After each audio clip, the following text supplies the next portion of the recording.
Strength of material एक बहुत important subject है। स्ट्रेंथ ऑफ मटेरियल के बारे में कोई बता सकते हैं कि क्या पर्पस होता है उसका? स्ट्रेंथ ऑफ मटेरियल का सर पर्पस ये होता है कि हम लोग मटेरियल की स्ट्रेंथ, हम्म। उसके इंग्रेडिएंट, उसकी जो मटेरियल अंदर जो है हाँ हाँ, बताइए।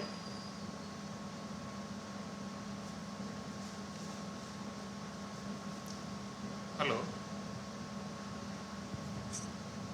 एज पर मैन्युफैक्चरिंग स्पेसिफिकेशन वो मटेरियल है या नहीं, कितने टेम्परेचर पे, या वो कितना इम्पैक्ट बर्दाश्त कर सकता है या नहीं, इसके लिए हमको स्ट्रेंथ ऑफ मटेरियल चेक करने की ज़रूरत पड़ती है सर।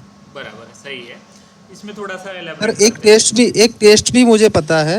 हम हाँ। लोग है ना, मेटल की जो मतलब आयरन की या किसी मेटल की जो स्ट्रेंथ है ना, वो 4P इम्पैक्ट टेस्ट से करते हैं, ये सब मुझे यस। पता है। हाँ। आप कहाँ से बोल रहे हैं?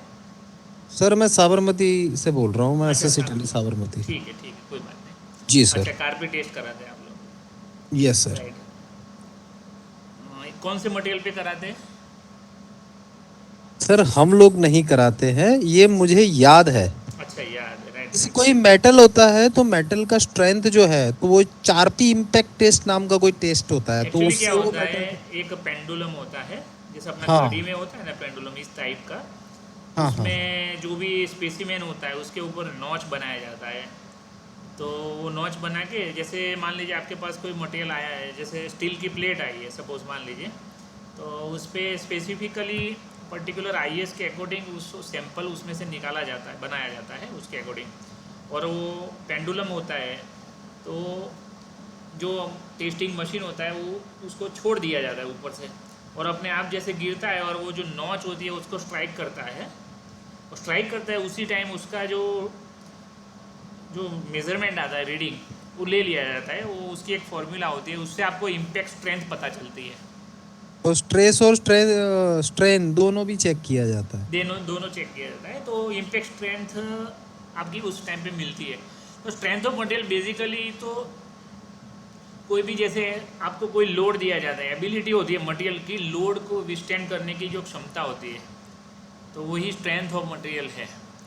स्ट्रेंथ ऑफ मटेरियल में आप देखें ना, तो जहाँ जहाँ जैसी जैसी रिक्वायरमेंट है, जैसे आपका मतलब मान लीजिए कि कोई ब्रिज बनाना है, तो ब्रिज के लिए आपको जो मटेरियल है, जैसे मान लीजिए 10 मीटर का कोई नाला है, नाला के ऊपर अपने को ब्रिज बना रहे, तो ब्रिज में भी जैसे दोनों बाजू सपोर्ट हो गया, तो सिंपली सपोर्टेड बीम टाइप का स्ट्रक्चर हो गया। ऊपर से आपकी जो ट्रेन या रोड व्हीकल जो भी जाएगा, ऊपर से आपका पॉइंट लोड या रोल होगा तो रोलिंग लोड लगेगा। तो इस प्रकार का जो लोड लगता है उसको बेयर करने की एबिलिटी होनी चाहिए आपके मटेरियल के अंदर। ऐसा नहीं कि वो जैसे जावे और थोड़ा सा धीरे धीरे डे बाय डे उसको बैठ जावे, नहीं तो क्या होगा। तो इतनी स्ट्रेंथ मटेरियल के अंदर होनी चाहिए, मतलब इसको थोड़ा सा इजी वे में समझे तो उसके अंदर फेल्योर या प्लास्टिक डिफॉर्मेशन नहीं होना चाहिए। कोई बता सकते हैं प्लास्टिक डिफॉर्मेशन क्या होता है?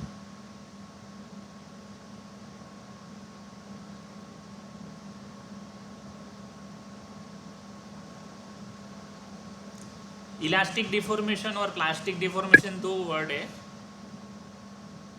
इसका इलास्टिक मतलब अपनी वो जो ओरिजिनल शेप है उसको रिगेन कर ले, और प्लास्टिक प्लास्टिक हम्म, मतलब उसको रिगेन नहीं करना है। लेकिन कब तक रीगेन नहीं करना है? सर एक लिमिट ऑफ इलास्टिसिटी होती है, आई थिंक उससे मेजर करते हैं हम लोग। एक्चुअली क्या होता है कि जैसे अपना स्टील स्ट्रक्चर की बात करें, माइल्ड स्टील की, तो माइल्ड स्टील में जैसे उसके ऊपर स्पेसिमेन लिया गया, उसके ऊपर मान लीजिए टेंसाइल टेस्ट किया जाता है, राइट? तो टेंसाइल टेस्ट उस पर किया जाता है, तो एक सर्टेन लिमिट तक, जैसे मैंने आपको बताता हूँ, ये मैंने जो स्लाइड रखी है उसमें एक स्ट्रेस स्ट्रेन डायग्राम मैंने रखा हुआ है, पेज नंबर आई थिंक 4 पे होगा। उसमें पॉइंट ओ से शुरू होता है टेंस, स्ट्रेस और स्ट्रेन। पहले तो स्ट्रेस और स्ट्रेन समझ लेते हैं। स्ट्रेस किसे बोला जाता है? जैसे कोई भी मटेरियल है उसके ऊपर आपने लोड दिया, राइट। जैसे मान लीजिए कि स्टील स्ट्रक्चर है, जैसे 32 mm का राउंड है, उसके ऊपर आपने टेंसाइल दोनों बाजू से उसको पुल करेंगे तो सामने की साइड रेजिस्टेंस पुल आएगा। तो ये पुल पर यूनिट एरिया, मतलब यहाँ फोर्स जो लगेगा वो आपका परपेंडिकुलर एरिया के ऊपर है ना, फोर्स के परपेंडिकुलर एरिया रहेगा। आप स्लाइड पे देखें तो सेकंड नंबर के पेज पे आपको दिखेगा, उसमें मैंने टेंसाइल स्ट्रेस का एग्जांपल बताया हुआ है। तो परपेंडिकुलर एरिया जो होता है, जो इसके बिल्कुल फोर्स के 90 डिग्री पे बोला जाता है, तो ये होता है टेंसाइल स्ट्रेस। इसी तरह उसकी टेंडेंसी होती है मटेरियल को इलोंगेट करने की, ठीक है ना।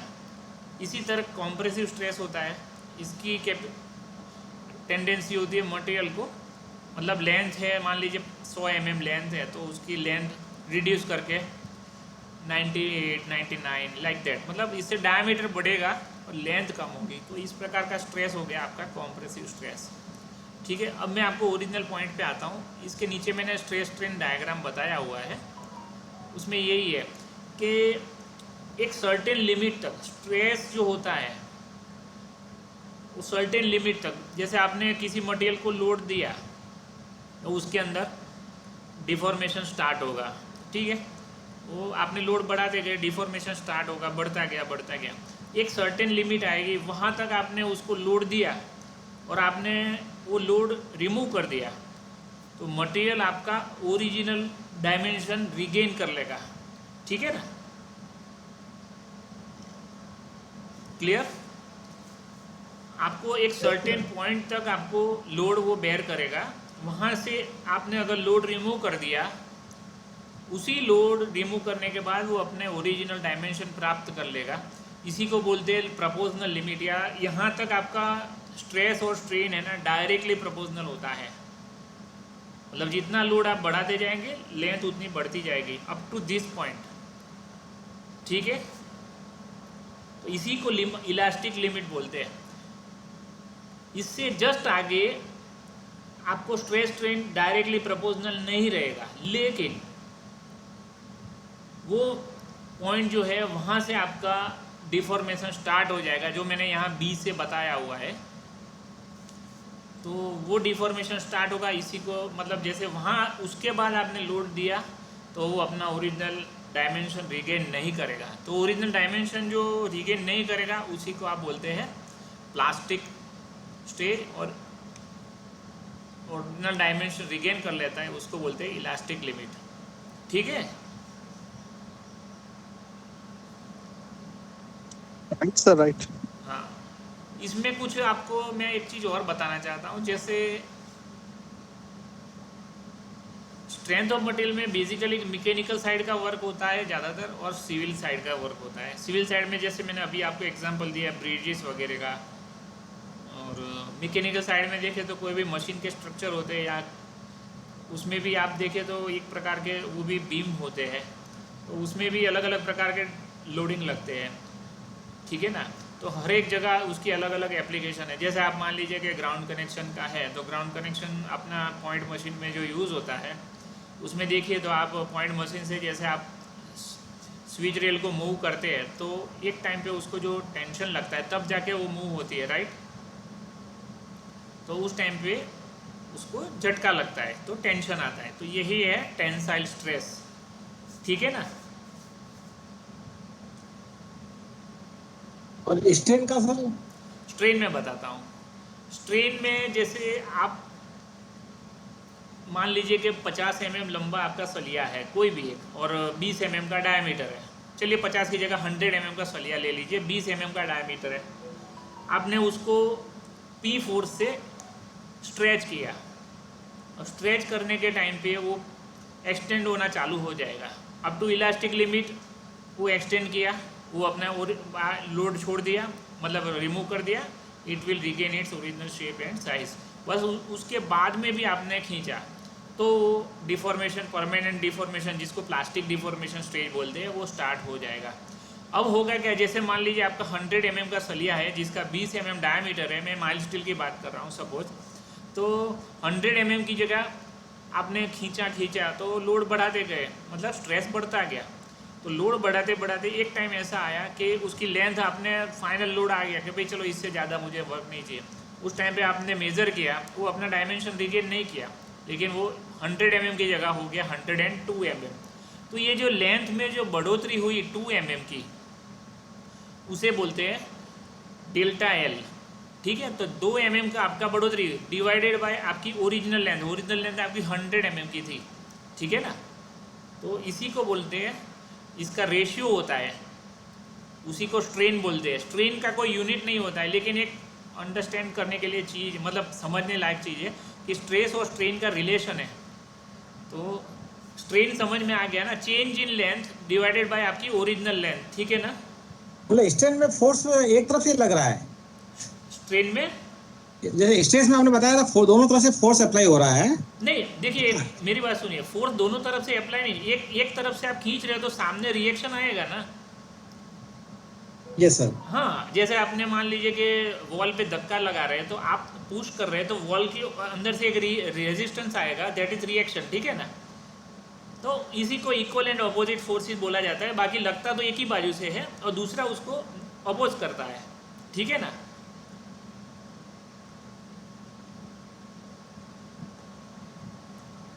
हेलो। हाँ यस सर। हाँ, इसी तरह मतलब जैसे आपने एक बाजू फोर्स पुल किया, अगर मान लो रेजिस्टेंस नहीं है तो वो सीधा सीधा आपकी बाजू ड्रैग होना चालू हो जाएगा। क्लियर? क्लियर। अगर इसके अंदर सामने की साइड से किसी ने पकड़ा हुआ है चीज़ को, मतलब जैसे मान लीजिए कि कोई जॉइंट है, एक आदमी ने खींच रहा है, तो सामने की ओर किसी दीवार या किसी पे फिक्स किया है, तो आप जैसे यहाँ 100 किलो न्यूटन का पुल दे रहे हैं, तो सामने से रिएक्शन भी तो 100 किलो न्यूटन का आएगा ना। तो इसी तरह दो बाजू बोला जाता है, मतलब समझने के लिए है, खींचना तो एक ही जगह से है। ठीक है ना, ठीक है। ओके। अब ये स्ट्रेस की वजह से स्ट्रेन बनेगा, जो मैंने आपको बताया ना, जैसे 100 mm का जो आपका स्टील का या माइल्ड स्टील का जो सलिया है, उसकी लेंथ बढ़ के आपकी 2 mm बढ़ गई। तो 2 mm जो बढ़ गई, तो delta L that is 2 mm आपकी बढ़ोतरी हुई। ठीक है ना, yes sir. Divided by original length. Original length आपकी कितनी है? 100 mm। तो ये आप रेशियो ले लीजिए, इसका आंसर आएगा 0.02। ठीक है ना, इसका क्या यूनिट आएगा आप बताइए? No unit. No unit, because L दोनों उड़ जाएगा। ठीक है ना, कोएफिशिएंट हो जाएगा। हाँ ठीक है। तो यहाँ कोई किसी को डाउट हो तो बताइए। अब स्ट्रेस और स्ट्रेन दोनों में ज़्यादा किसी को कुछ कंफ्यूजन हो तो पूछ लीजिए, बताइए।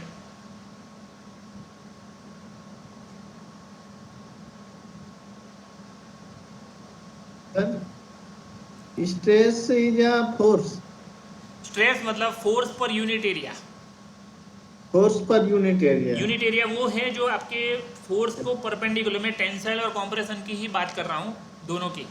अपन पहले टेंसाइल का केस कंसीडर करते हैं। फोर्स पर कॉम्प्रेशन में, अरे सॉरी, टेंसाइल में फोर्स के परपेंडिकुलर एरिया आएगा, इसलिए फोर्स पर यूनिट एरिया। सभी में फोर्स पर यूनिट एरिया को ही स्ट्रेस बोला जाएगा, लेकिन जब टेंसाइल की बात करेंगे तो परपेंडिकुलर एरिया आएगा, कॉम्प्रेशन की बात करेंगे तो परपेंडिकुलर एरिया आएगा, जब शेयर की बात करेंगे तो पैरेलल एरिया आएगा। इसलिए अपन खाली टेंसाइल का केस कंसीडर करते हैं, फिर आगे जाएंगे। Okay sir. Force per unit area clear?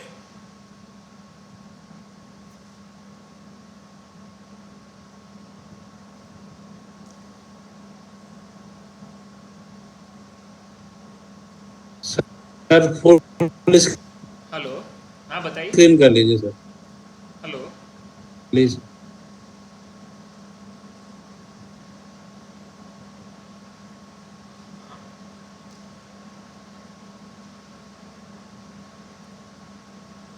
किसी को डाउट कुछ स्ट्रेस और स्ट्रेन में?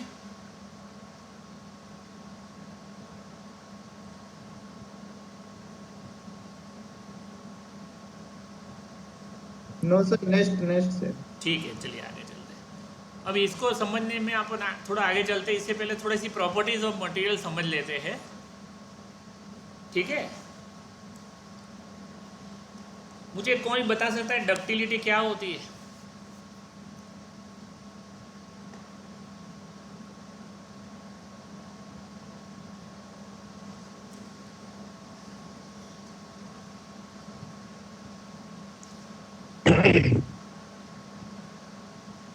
उसी को लंबा खींच खींच के लंबा कर सकते हैं। लंबा कर सकते हैं, बिल्कुल सही। ये अपन नॉर्मली जब बात करते हैं मटेरियल की तो खासकर अपन steel items, aluminium, copper, like that, बराबर ना।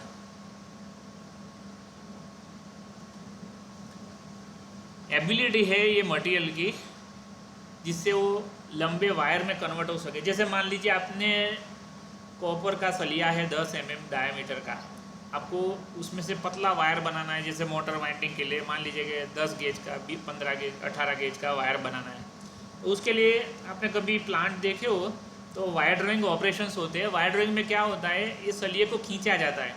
फॉर एग्जांपल मैं आपको बताता हूँ, आप सिंपल वे में सोचिए, जैसे अपन गन्ने का जूस निकालते हैं ना, बाहर जो गन्ना बेचते हैं, अपन बाहर जूस पीते हैं, तो जैसे गन्ना कितना बड़ा होता है, फिर उसको 2 रोलर के बीच में पीसा जाता है, राइट, तो उससे कितना पतला होता जाता है। इसी तरह ये जो 10 mm या 12 mm का मैंने जो एग्जांपल दिया आपको, उसी तरह उसको खींचा जाता है 2 रोलर के बीच, ताकि उसमें से वायर बनता है।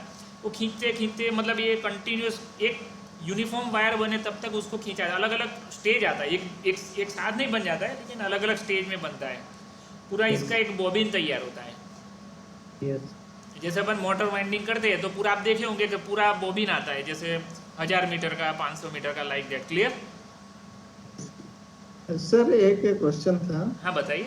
जैसे अभी गेज की बात हुई तो AWG SWG में कोई डिफरेंस है? गेज एक्चुअली अलग अलग यूनिट है, स्टैंडर्ड वायर गेज है। हाँ, AWG एंड SWG, इसमें कुछ डिफरेंस है क्या इस यूनिट में?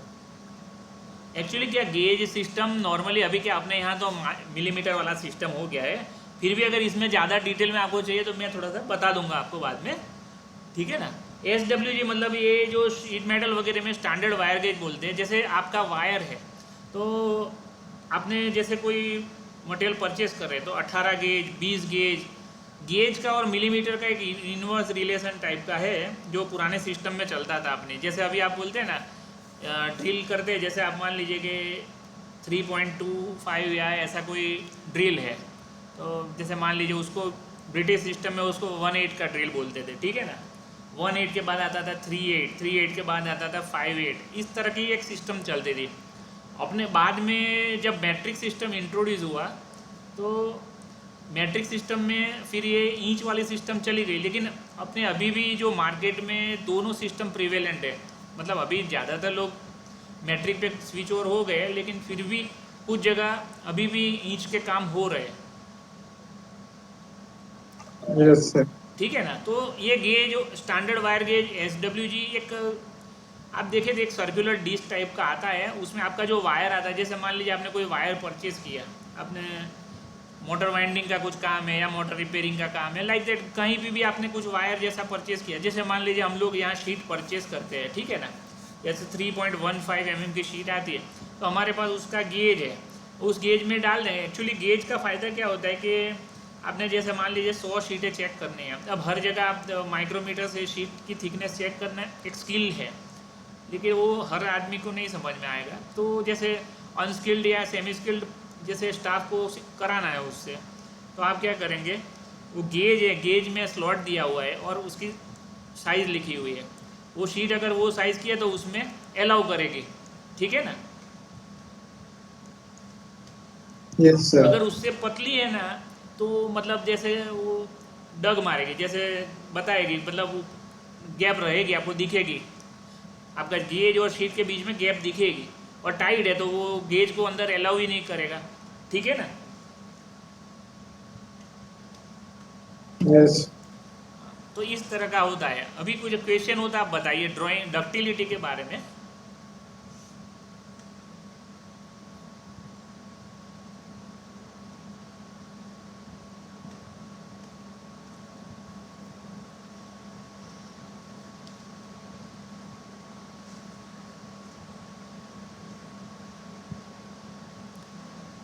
किस मटेरियल को ज़्यादा डक्टाइल बोला जाएगा, कास्ट आयरन को या कॉपर और एल्यूमिनियम को? कॉपर। हाँ कॉपर। ठीक, कॉपर। हाँ कास्ट आयरन तो ब्रेक हो जाएगा सर। ब्रेक हो जाएगा, बिल्कुल। तो मतलब cast iron is very poor in ductile formation, right? उसमें जरा भी आप करेंगे ऐसे कोई घर में यूज़ करते हो अपन जैसे रोज, उस तरह का कोई चीज़ याद है आपको जैसे कास्ट आयरन जैसा बिहेव करता हो, अपन रोज यूज़ करते हैं उस चीज़ को?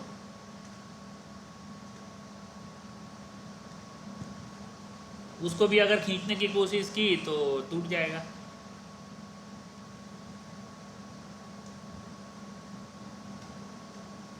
सर मेटल में लाऊंगा तो ब्रॉन्ज होगा, कपड़ा का भी कह सकते हैं मेटल में ब्रॉन्ज।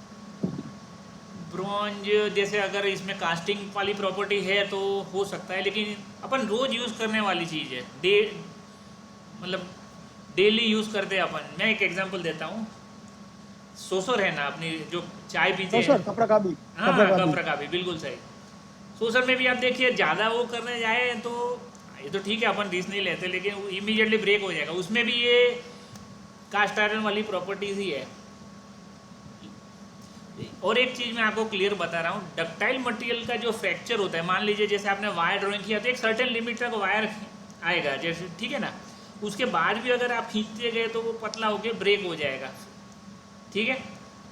और कास्ट आयरन को भी अगर आपने जैसे मान लीजिए खींचा और ब्रेक हो गया, जैसे सोसर है टूट गई मान लीजिए, तो डक्टाइल मटेरियल के दोनों पोर्शन को आप जैसे ए और बी पार्ट में कन्वर्ट हो गया, तो आप दोनों को साथ में रखेंगे तो पहले जैसा नहीं दिखेगा, दिखेगा क्या?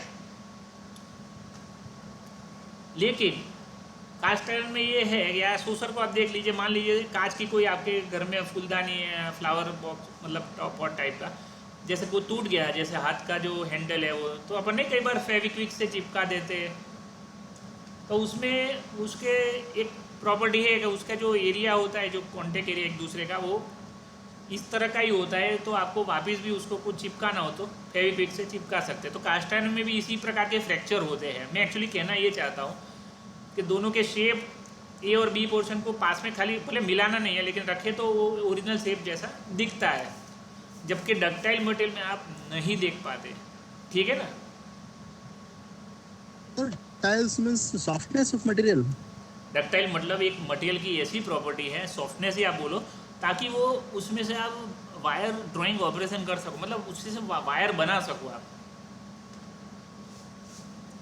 जैसे मैंने आपको एक सलिए का एग्जांपल दिया, उसको आप पतला करते जाओ, जैसे कास्ट आयरन का कोई रोड है तो आप उसको खींच भी नहीं सकते, ब्रेक हो जाएगा तुरंत ही। लेकिन यही चीज़ अगर आप कॉपर का रोड है तो कॉपर में से जैसे अपन देखते हैं ना, कॉपर के कंडक्टर्स बनाते हैं अपने मोटर वगैरह में, काफ़ी जगह यूज़ होता है कॉपर, ट्रांसफार्मर में भी यूज़ होता है। तो ये सब आप देखें तो कितना लंबा खींचते जाते हैं, इसको बनाना तो पड़ता ही है, जैसे 20 mm 25 50 mm लाइक दैट, जैसे ही बड़े हो उसमें रोलर में से खींच के, मतलब इस तरह की प्रोसेस होती है, तो उसमें से आप खींच के पतले पतले तार बना सकते हैं, ठीक है ना।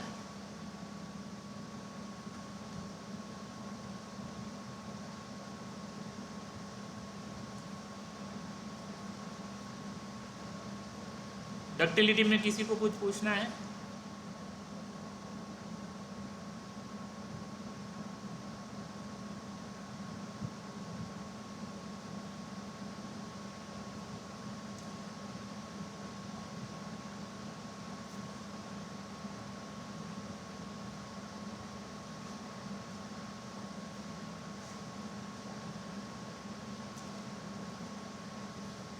आगे चले?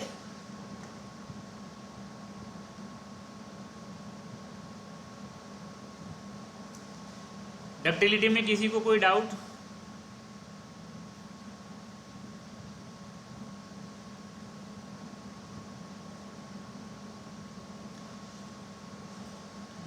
मैं आपको एक और प्रॉपर्टी बताता हूं, उसका नाम है मेलिएबिलिटी। मेलिएबिलिटी क्या होती है? जैसे मान लीजिए आपने कोई मटेरियल लिया है, उस पर आप हैमरिंग कर रहे हो, तो वो टूटना नहीं चाहिए, पतली शीट में कन्वर्ट हो जाना चाहिए, ठीक है ना। Ability of a material to be hammered into sheets, thin sheets. जैसे आप देखिए गोल्ड का कोई मतलब 5 mm 10 mm का कोई प्लेट हो, उसको आप हैमरिंग करते जाएं तो पतला पतला शीट में कन्वर्ट हो जाएगा। तो इसीलिए गोल्ड है, सिल्वर है, they are good malleable material. वही चीज़ आप कास्ट आयरन पे करो, होगा ही नहीं, कुछ भी टूट जाएगा। ठीक है,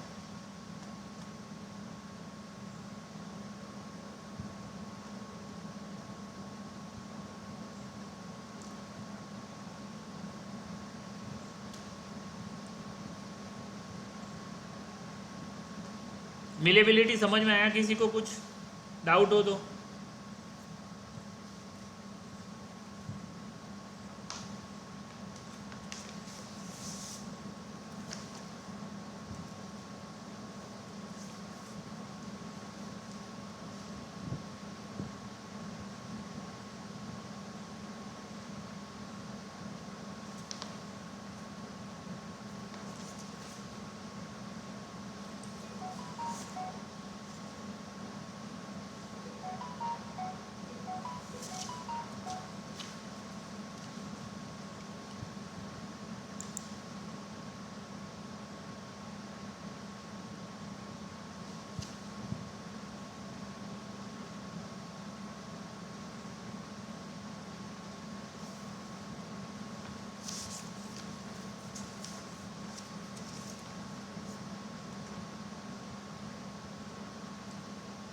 हाँ सर, माफ कीजिए डिस्टर्ब किया सर, फिर से बंद हो गया सर। हाँ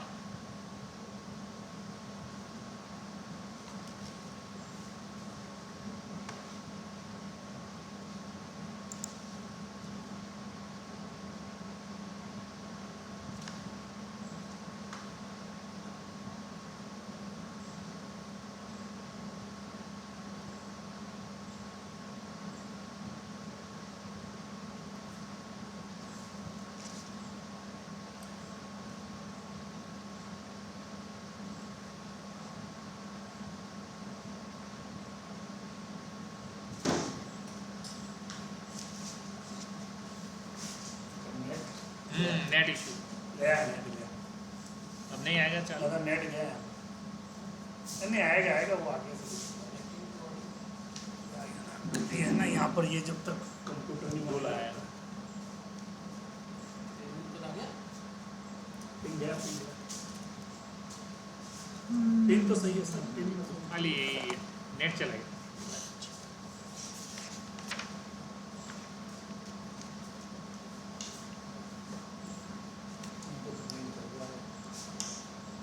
मैसेज डाल दें ग्रुप में। नहीं देख कभी आ जाएगा। हाँ उसमें डाल देते हैं नेट। यस नहीं है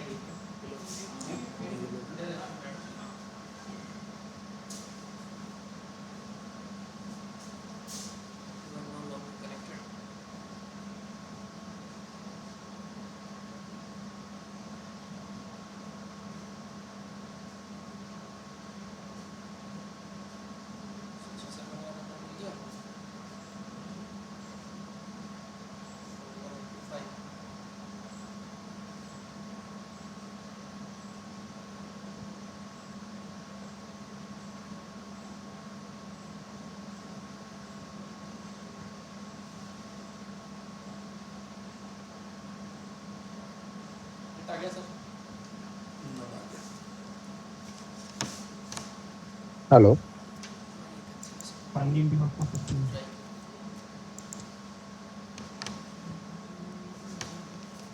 भी बंद हो गया होगा, चालू सेशन चालू है क्या? ये बंद हेलो, यस सर, अभी आवाज आई। हाँ आवाज आ रही है।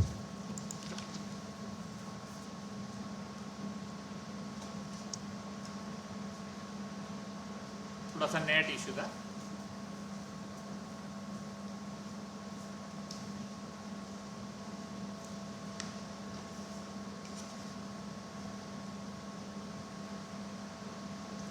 मिलेबिलिटी अपन समझ लिए, किसी को डाउट मिलेबिलिटी में? अब स्क्रीन शेयर भी नहीं हो रहा है और आवाज भी नहीं आ रही आवाज है। भी नहीं आ रही। हेलो, आवाज नहीं आ रही। अच्छा, उनको नहीं आ रहा। मुझे आ रही है, उनको नहीं आ रही। अच्छा, चालू है तो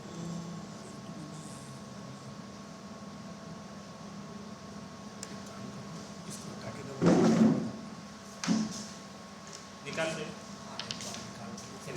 वैसे कोई हानि थोड़ी नहीं है। हेलो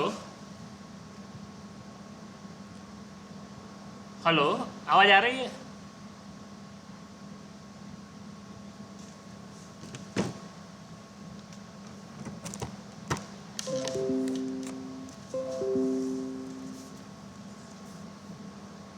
हेलो, कोई एक जना रिप्लाई देवे, आपको आवाज आ रही है?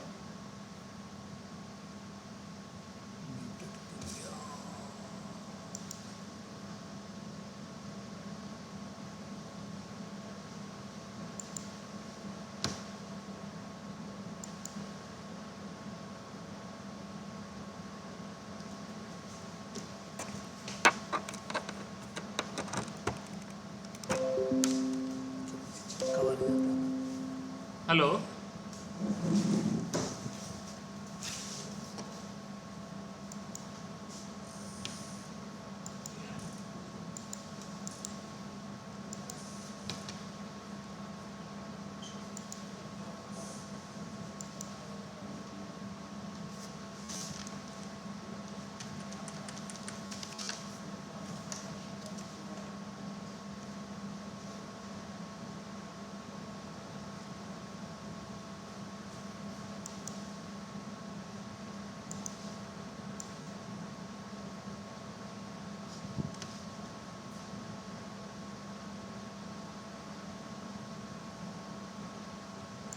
तो गया वापस।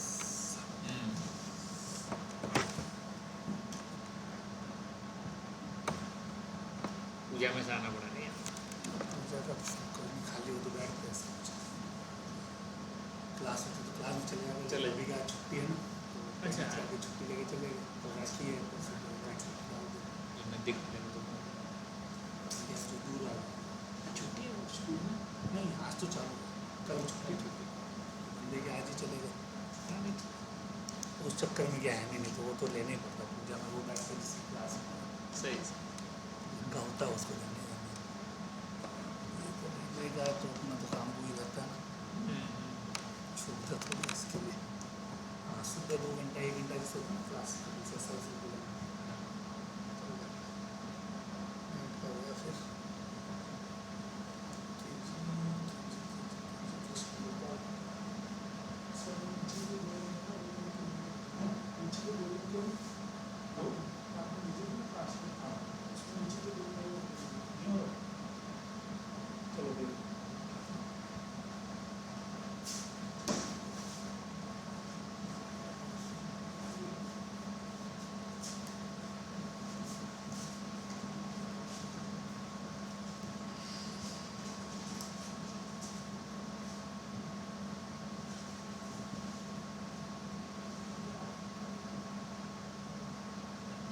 राम राम दादा, राम राम। कहाँ बैठे हो? अहमदाबाद? अच्छा, यहाँ पे कौन दिख रहा है? अजीत था? अरे नेट नहीं आ रहा यार, वो बार बार डिस्टर्ब हो गया। बार पास प्री सिलेक्शन नहीं चल रही थी यहाँ से, तो अभी फिर बंद हो गया। पहले बंद हुआ था, फिर वापस ऑटोमेटिक वो आ गया, वापस अभी डिस्कनेक्ट हुआ। चलो पूछो से आगे से प्रॉब्लम है क्या?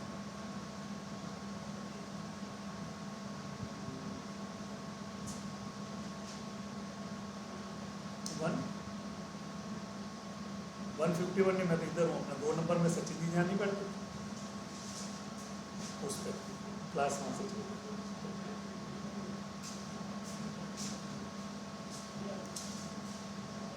पिंक तो नहीं आ रहा, पिंक तो नहीं हो रहा, वही तो हूँ ना, वही देख रहा हूँ। किन्होंने बैठ के करेंगे। अच्छा अच्छा अच्छा, चलो सही है, ठीक ठीक। देखो कोई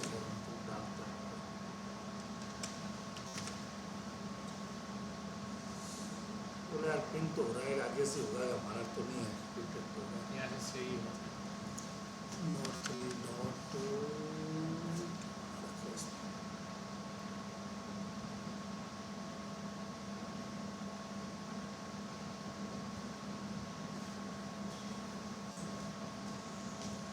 एक्चुअली इनको बोला एक डेडिकेटेड लाइन दे दो। एक्चुअली जब ब्रेक करके आते हैं ना तो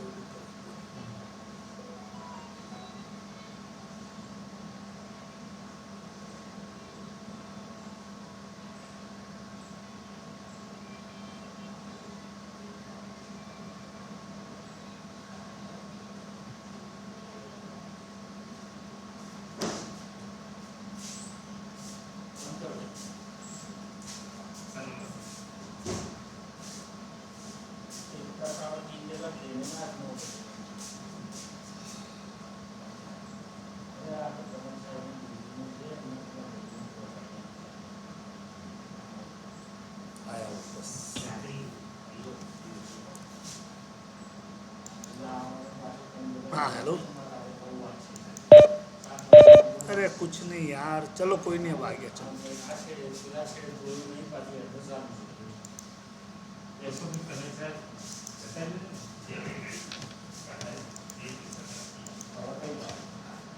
सभी को आवाज आ रही है मेरी? नरेंद्र आ रही जी, है, आपकी आ रही है। आ रही है सर। डिस्कनेक्ट हो गया था अभी हमारे यहाँ पे, तो थोड़ी क्लास आ रही है, आ रही है। चलो ठीक है, अभी सर कंटिन्यू सर, करेंगे टिल क्लास। हाँ बोलिए। टिल डेट सर कुछ एक्सप्लेन आप बताइए। क्या? टिल डेट जब तक नहीं आ रहे हैं आप कुछ बताते रहिए सब। नहीं नहीं, साहब भी आ गए हैं, वो यहीं से ले रहे हैं क्लास एक्चुअली अपने ट्रेनिंग सर। सेंटर से। Yes sir. अपन अलग से बैठेंगे, चिंता मत करो, पहले ये हो जाए फिर करते हैं। अच्छा सर। इससे क्यों नहीं रहे?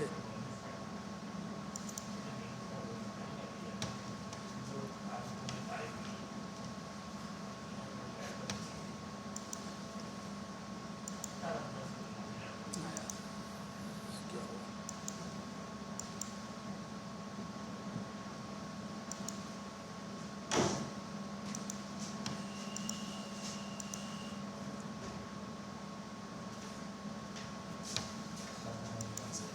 अरे नेट जा रहा है बार बार भाई तुम्हारा।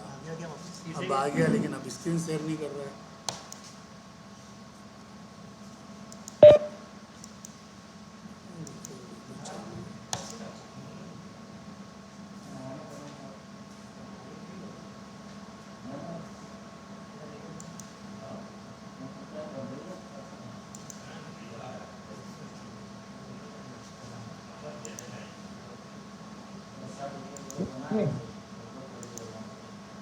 कितना हो गया?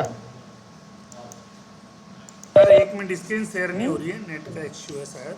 स्क्रीन शेयर होते ही कंटिन्यूस करते हैं। उन लोगों ने तो डाउनलोड कर लिया होगा। उन लोगों ने डाउनलोडिंग फैसिलिटी नहीं है। अभी मैं शेयर करूँगा व्हाट्सएप पे। हाँ भले ऐसे फिंग कर सकते हैं। बोल दो। 4 हो गया आज।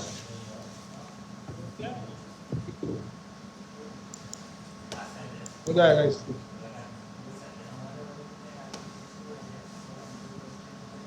कौन आएगा अभी? अभी कौन आ रहा है? कोई नहीं है। जेजीएम आते नहीं है? अभिलाष आता है। आवाज नहीं आ रही। जे अरे ये नेट की इश्यू फिर आ रही है प्रशांत, डेटा छोड़ रहा है। ब्रेक आया ना 2 दिन बाद, नेट कनेक्शन जो हुआ। प्रशांत, प्रशांत ये वहाँ से बात करना है यार, ये वापस देखिए नेटवर्क का इश्यू आ रहा है। अभी सेटिंग प्रॉब्लम कर है रहे इसे। हैं, अभी बीच में फिर से कनेक्शन आया, लेकिन स्क्रीन शेयर तो वो कर ले, कोई काम कर रहे हो तो उनको बोलो बाद में करें यार, क्लास चल रही है। ये आगे से इश्यू है तो बताएं। रवि साहब बोल रहे थे अब नया करने जाएंगे तो और ठीक है हो जाएगा। इतना खड़ा है तो एक आध महीना और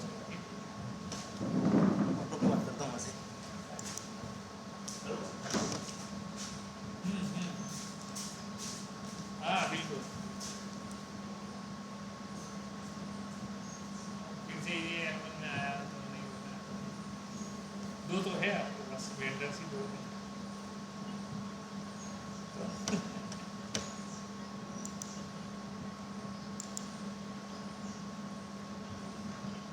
हाँ नहीं नहीं सही है।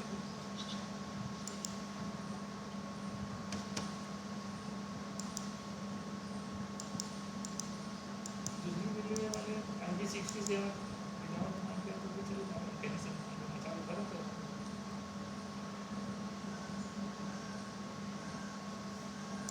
किसी को NWR से तैयार किया जाए। बैठे हैं, हंस रहे हैं थोड़े थोड़े। NWR भेजा नहीं ना अभी उन लोगों ने। वर्क आने चाहिए भाई, वर्क आने चाहिए और स्टाफ छुट्टी लेता रहेगा आपको ऐसा करिएगा। क्या भी रिकनेक्ट हुआ। हमेशा ऐसा ही होता है, जो भुगतते हैं ना वो उस मामले में सबको खुश रखते हैं।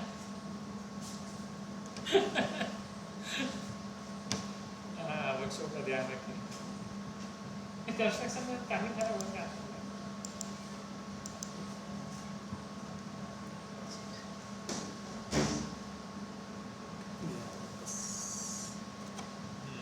किसे नहीं आगे?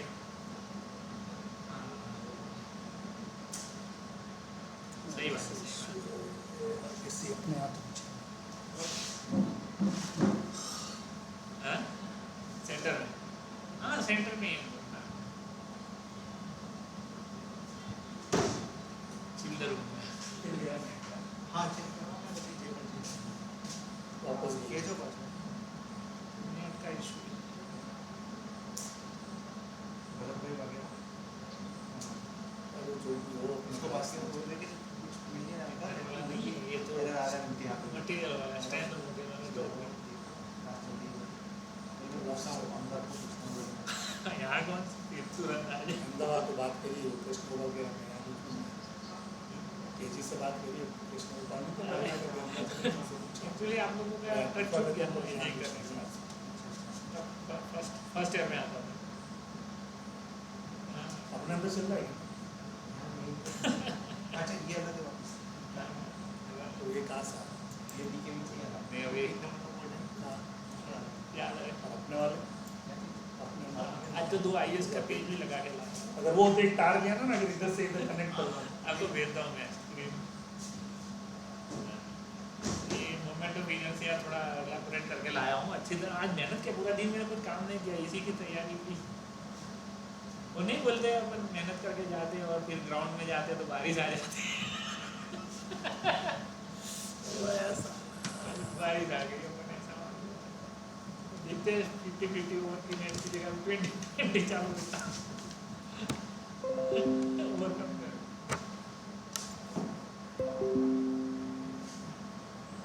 हाँ हाँ ऐसा वो टॉपिक की कुछ अलग था। सेफ्टी का था, मैं क्या पढ़ा सेफ्टी इंजरी कितने पढ़ा था। आधे घंटे तो सारी इंजरी का ब्यौरा हो जाता था। ये क्या है फेवरेट सब्जेक्ट है ना तो थोड़ा सा मज़ा आता है। हम लोग मतलब क्वेश्चन भी सब पूछ रहे हैं, थोड़ा सा मज़ा आ रहा है। आपकी आवाज़ आए तो मैं करिएगा थोड़ी बीच बीच में, लेकिन अच्छा अच्छा अच्छा हाँ दूसरा ठीक है। आप बोलिए तो थोड़ा स्पेसिफिक आपका आवाज़ आए ऐसा रखिएगा। नहीं पता चल जाएगा ना, आप नाम देंगे तो पता चल जाएगा। अच्छा हाँ हाँ हाँ नहीं आपने कौन सा क्वेश्चन किया था डक्टिलिटी वाला? हाँ नहीं आवाज़ में समझ में नहीं पाया क्योंकि दो तीन और भी आ गए क्वेश्चन।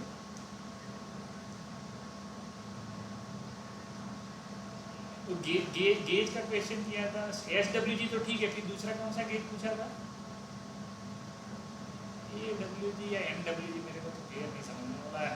SWG तक अपन देखे अपने पास है भी।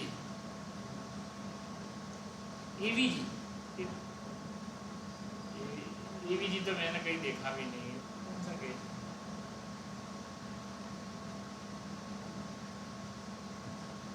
अच्छा ऐसा कोई टिपिकल क्वेश्चन हो ना तो उसका अच्छी तरह मतलब अदर देन मतलब अपने भी कई बार क्या होता है यूज़ के बाहर का भी होता है, अपन कभी यूज़ भी नहीं किया इस साल में।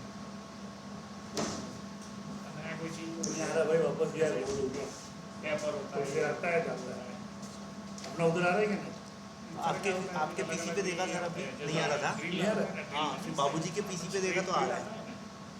जब अपन चक में लगाते हो तो स्ट्रेट शेक भी बोलते हैं जो अपन चक से टाइप करते हैं, लेकिन जैसे उसके ऊपर पीछे एक टेपर आता है जो अपन सीधे स्ट्रेट चल कोई बात उसकी तो चक नहीं होता है, टेपर शेक आता है उसका मक्खा आता है वही होता है। एक बार हॉटस्पॉट से लगा के देखिए ना, हॉटस्पॉट से तार में फोर्टी स्पोर्ट का क्या भी आपका फोर्टी स्पोर्ट का यहाँ पे कैसे? अच्छा ये इसमें है वाईफाई ऑल इन वन थोड़ी वही सॉफ्टनेस मतलब इस तरह की सॉफ्टनेस होनी चाहिए कि आप सबसे बढ़िया एग्जाम्पल था इसका मतलब चिंगम मैं एक्चुअली बोल नहीं सकता चिंगम जैसा शब्द है, इसलिए मैं नहीं बोला, नहीं तो सबसे बड़े पहले क्या कुछ लोग बच्चे, छोटे बच्चे जब शैतानी करते हैं ना, तो ये क्रॉस द रोड चिंगम चिपका देते थे ना, लंबे वायर कैसा हो जाता था पतला, वो आ गया Redmi 9 Pro। ऐसे ही आपको देखें तो जब ये कंडक्टर बना के, ये बटोनी कंपनी की ब्रांड कंडक्टर है और काफ़ी सारे 8-8 4 डाल और 4 वायर इसी तरह बनाते हैं। फिर क्या होता है, जैसे अपन लेडीज का आप देखें नहीं, बाल 3 वाला होता है, उसको जैसे कैसे करते हैं, इसी तरह मशीन में भी ये जो वायर आते हैं, 3 अलग अलग जो बॉबिन में से वायर आते हैं, और तीनों इस तरह जैसे मैन्युअल अपन जैसे एक लेडीज दूसरे लेडीज का जो चुटला बनाती है ना, इसी तरह वो लगता है। आप देखें तो पूरा घूमता रहता है, बहुत बड़ा मस्त मशीनरी होता है, देखने लायक होता है। कभी अपन चलेंगे, यहाँ पे पालघर है, उल्टा हो गया, वही काम कर, इसको उल्टा है। अरे नहीं रवि साहब, वही डालो। पहले डाल और 8-8 बाद में। ये तो क्या जरूर पड़ती जा रहा है, तो फिर आदमी को भी हाँ, कनेक्टेड नहीं है, लेकिन देखो ना। बहुत बढ़िया चीज़ है, देखेंगे। इसको आउट हो गई, इसको बंद कर दिया तुमने, इसको लॉगिन करना पड़ेगा वापस।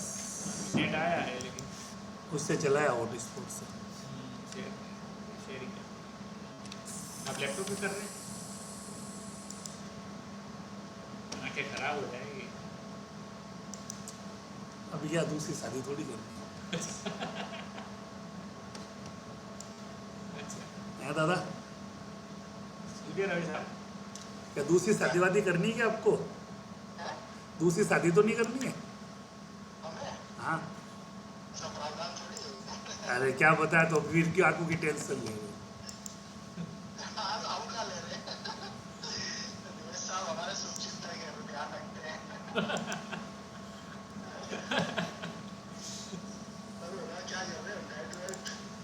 अभी नेट तो आ गया। वाईफाई से चालू करा है दादा, क्या बोले? आपकी क्लास तो दिलवानी पड़ेगी ना, नहीं तो आप बोलोगे हमारी क्लास नहीं दिलवाई।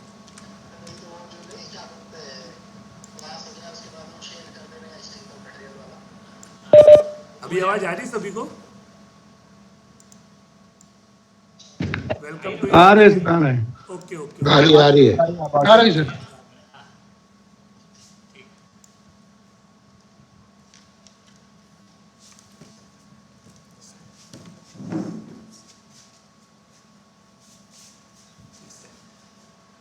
ये डब्बा बड़ा फोन बजेगा तो डिस्कनेक्ट कर देना, ताकि वो डिस्कनेक्ट नहीं करे। ठीक है ठीक।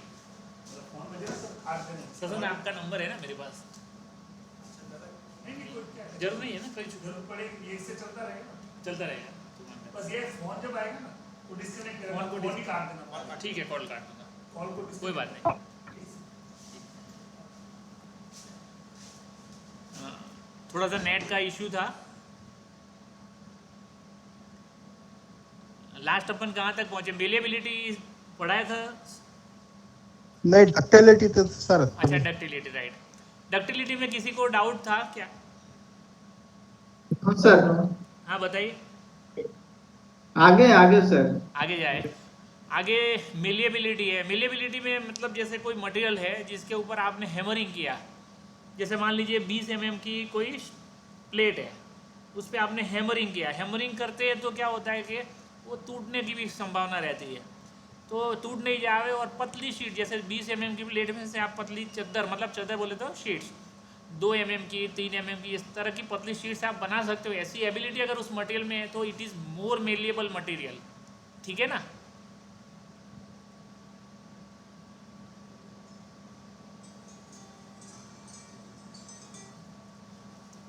ठीक है। Yes, sir.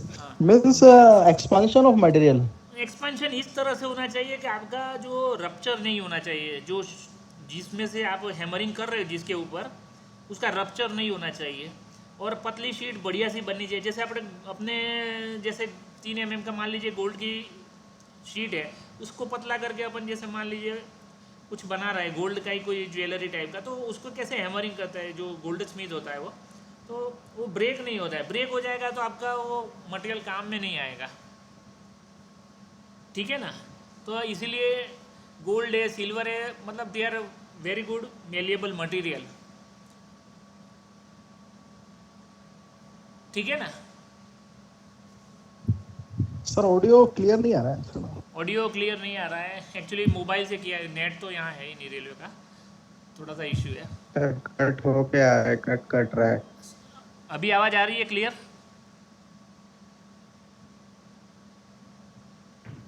नहीं आ रही क्लियर आवाज। नहीं आ रही नहीं आ रही है आपकी आवाज़, कट मुझे कट के आ रही है, हाँ, कट के। अच्छा। मेलिएबिलिटी में कुछ आगे जानना हो तो बताइए, फिर आगे चलते हैं।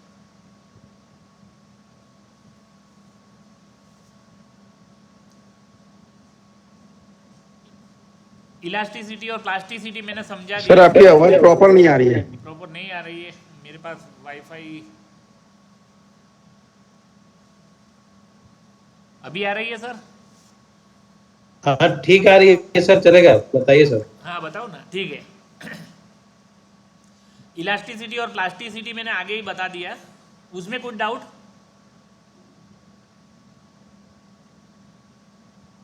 नहीं है ना, ठीक है। स्ट्रेन भी मैंने बताया। अब मॉड्यूलस ऑफ इलास्टिसिटी एक यूनिट है, स्ट्रेस और स्ट्रेन का जो रेशियो लिया जाता है उसी को मॉड्यूलस ऑफ इलास्टिसिटी बोलते हैं। कैपिटल ई से इसको बताया जाता है। इसका यूनिट स्ट्रेन का कोई यूनिट नहीं है, स्ट्रेस का यूनिट न्यूटन पर मीटर स्क्वायर है, तो इसका यूनिट भी सेम ही रहेगा। इसका बड़ा इंपॉर्टेंस है मॉड्यूलस ऑफ इलास्टिसिटी का इंजीनियरिंग में। काफ़ी सारे मटेरियल की प्रॉपर्टी में इसका यूज़ किया जाता है, मैं आगे आपको इसका बता दूंगा, ठीक है।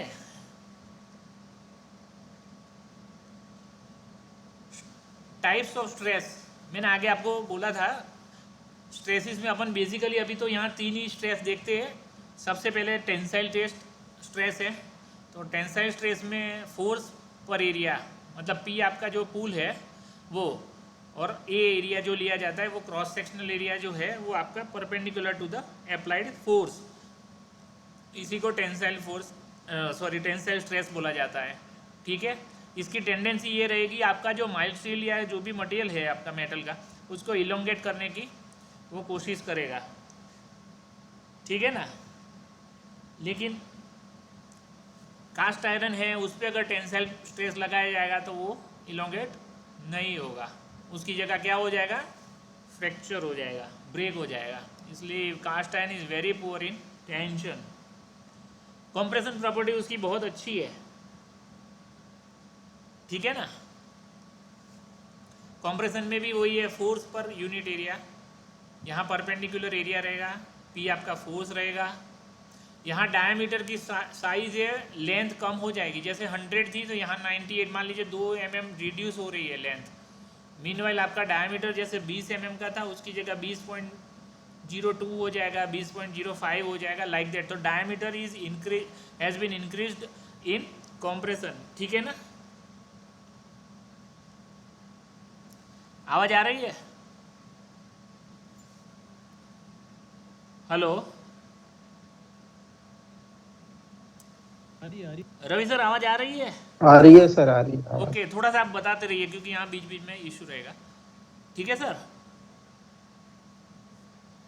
आवाज आ रही है सर, लेकिन थोड़ा क्लियर नहीं है, कट कट के आती है आवाज। रुक रुक के आती है, थोड़ा सा ये मोबाइल से वाईफाई से लिया है इसलिए। शियर स्ट्रेस का मैंने लिया है, आप देखें कि पेज नंबर 3 पे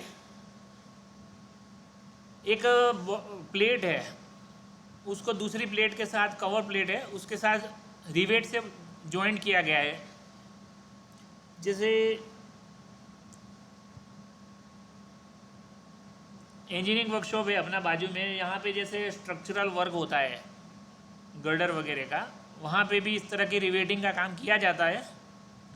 तो डी डायमीटर का एक रिवेट है, उसको दूसरी 2 प्लेट को कैसे कनेक्ट किया गया है, तो सिंगल जॉइंट है, दोनों को किया जाता है। अब दोनों बाजू पी फोर्स खींचा गया है, मान लीजिए पी पुल किया गया है, ठीक है ना।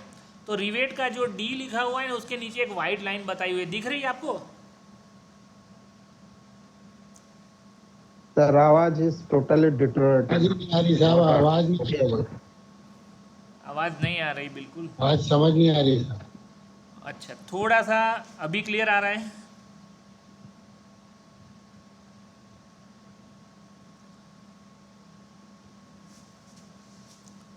रवि साहब आवाज आ रही है?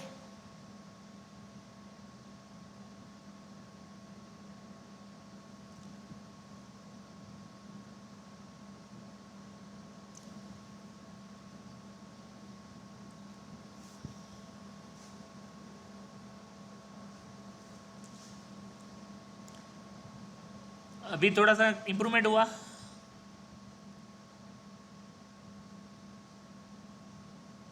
नहीं आ रही आवाज, नहीं आ रही है? नहीं आ रही सर। एक मिनट वेट कीजिए।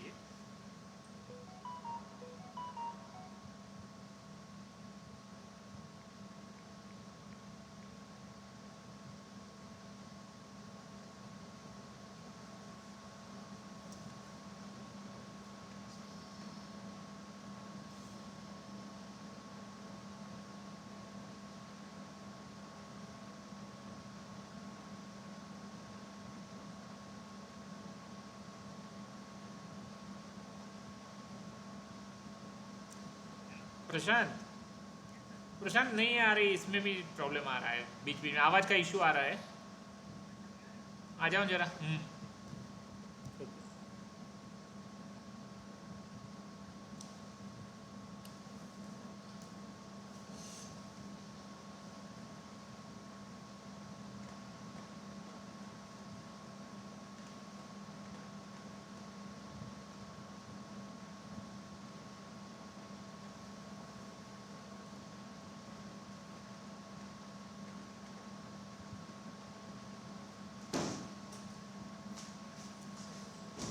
आवाज का इशू आ रहा है, देखो नेट चालू हो गया वो।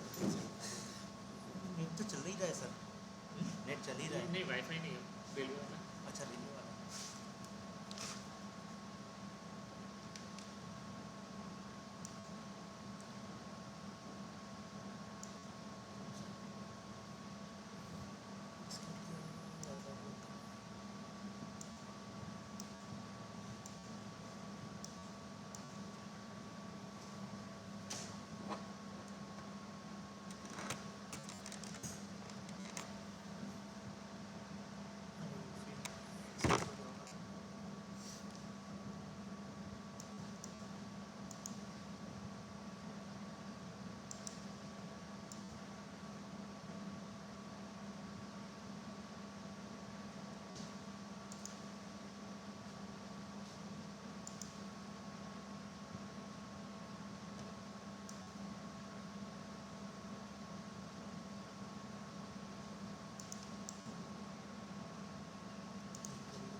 नहीं हुआ है सर, रेलवे का चालू नहीं हुआ है अभी।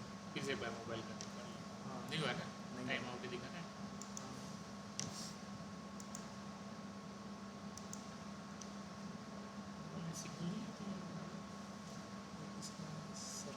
रेडमी का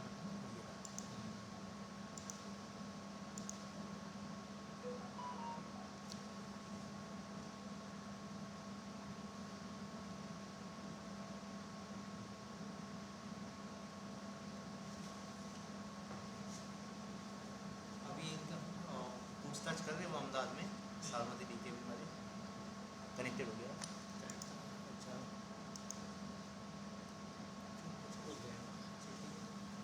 आवाज आ रही है सर अभी? Muted, you are muted, unmute yourself. Sunil Sharma sir, ये उनका फोन है ना?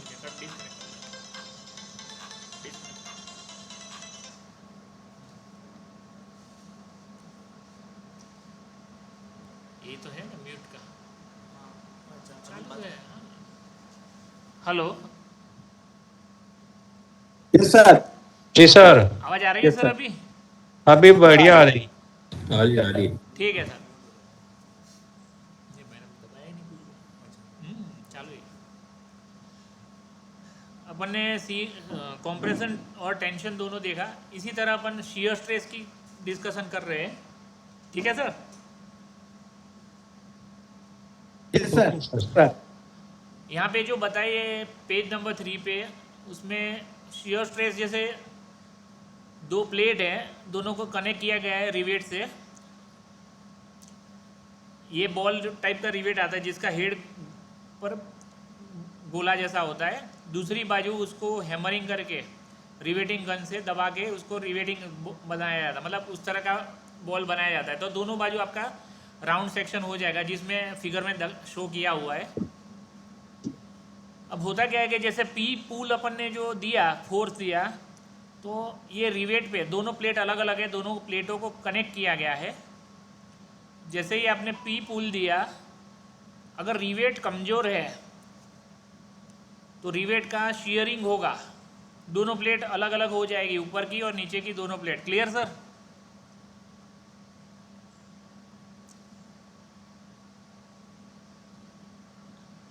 हेलो,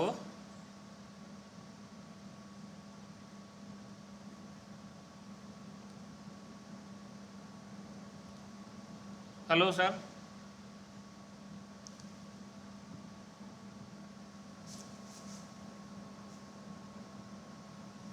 आवाज आ रही है सर?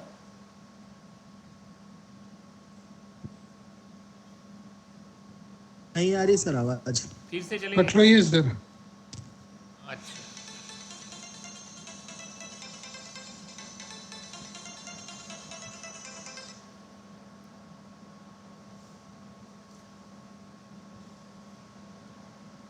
एक मिनट होल्ड कीजिए।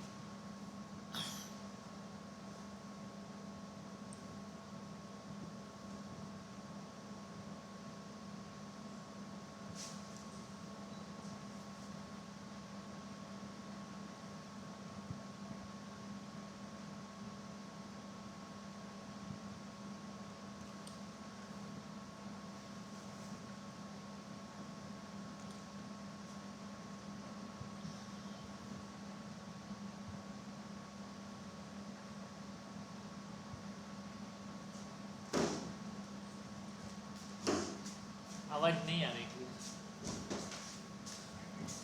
नहीं रिलीव नहीं हुई है, आवाज़ तो भी जाना चाहिए। ये ट्रेनिंग सेंटर भी है ना, यही से आगे कर दीजिए। हाँ ओके ओके ओके 585 ठीक था। मेरा भी दिमाग 585। बंद के करिए सर। हेलो, आवाज़ आ रही है क्या? हाँ सर आ रही है। तो फोन आता हुआ ना, मैं कट भी कर दिया, कार्ड को पहले से ही डिस्कनेक्ट। ये प्लेट का शियर का आपको समझ में आ गया?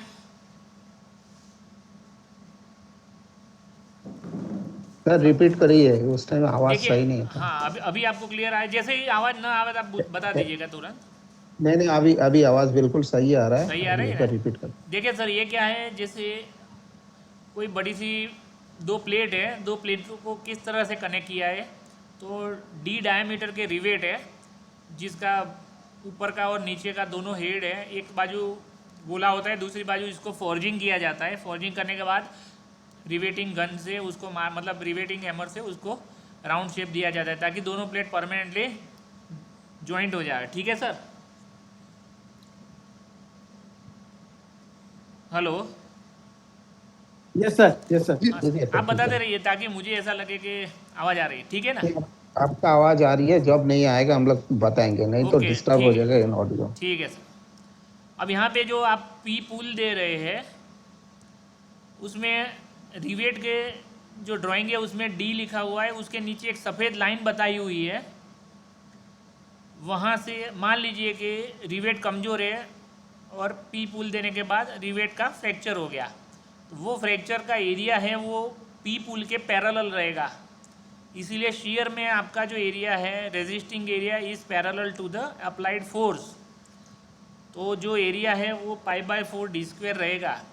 और शियर स्ट्रेस नॉर्मली एफएस भी बोलते हैं, सिग्मा भी लिखते हैं, कोई टाउ भी लिखता है, तो tau is equal to P/π/4 d²। ठीक है, दो रिवेट जैसे ब्रेक करके यहाँ बताए तो ऊपर का और नीचे के दोनों पार्ट्स अलग अलग हो जाएंगे अगर मान लीजिए शियर फेलियर हुआ तो। ठीक है सर।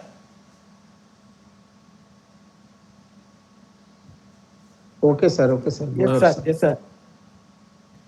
अब थोड़ा सा आगे चलते हैं।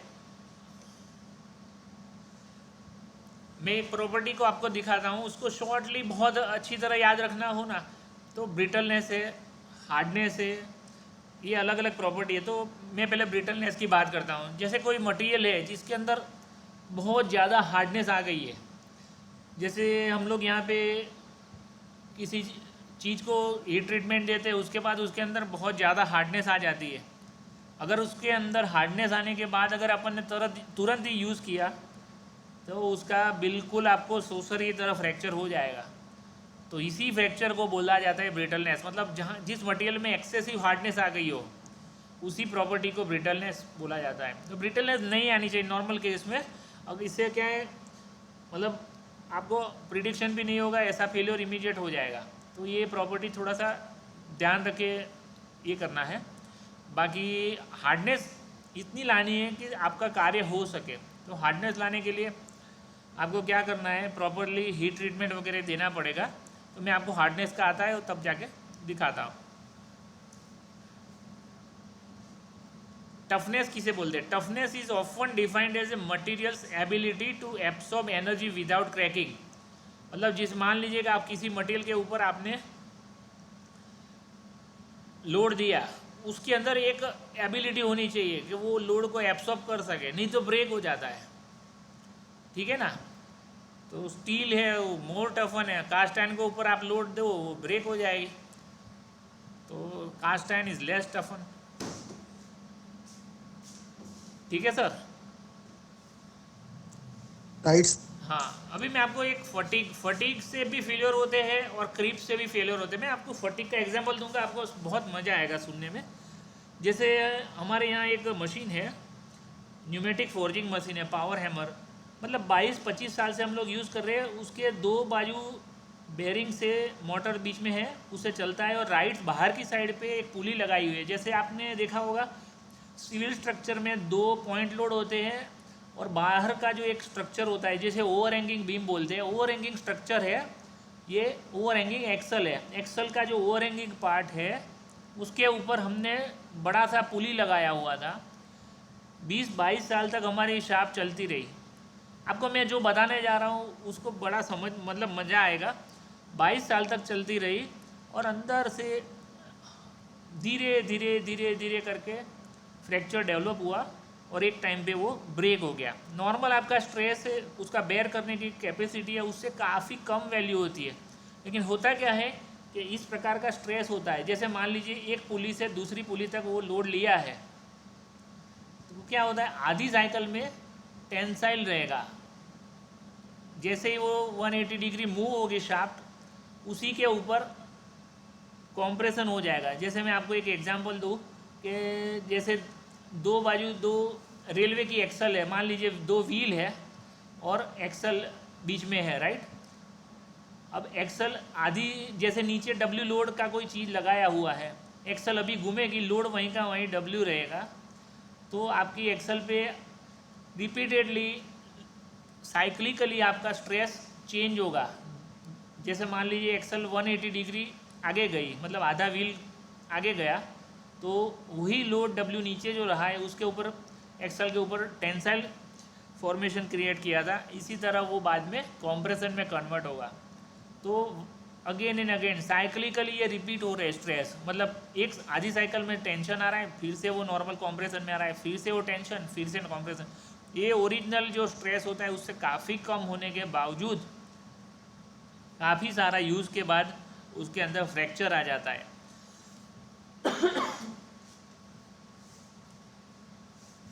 तो इसी को फटीग से फेल्योर बोला जाता है। मतलब साइक्लिकली रिपीटेड स्ट्रेस से फेल्योर होता है। कई बार आप देखते होंगे कि कोई स्पिंडल है तो सालों तक चलती है, अचानक से टूट जाती है। अचानक से टूटती है, इसका कारण यही होता है साइक्लिकली रिपीटेड स्ट्रेस की वजह से, इसी को फटीग से फेलियर हुआ है ऐसा माना जाता है। ठीक है, समझ में आया फटीग का?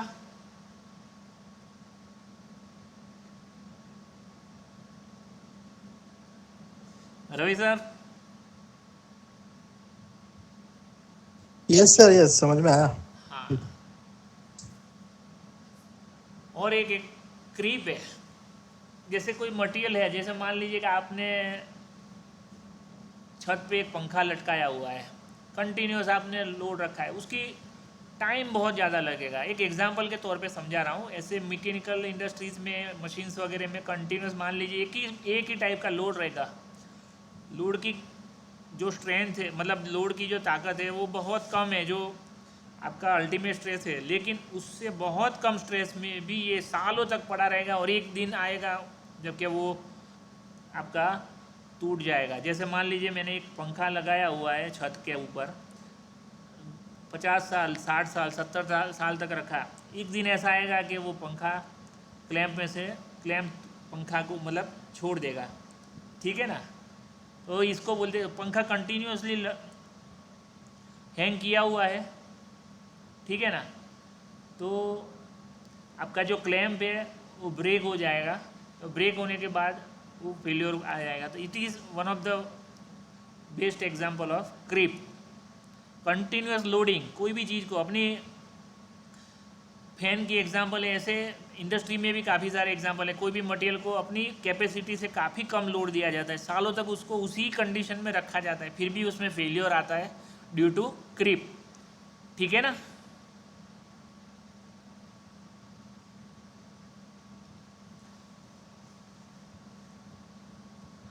अभी मैं आपको हार्डनेस का बारे में बताता हूँ।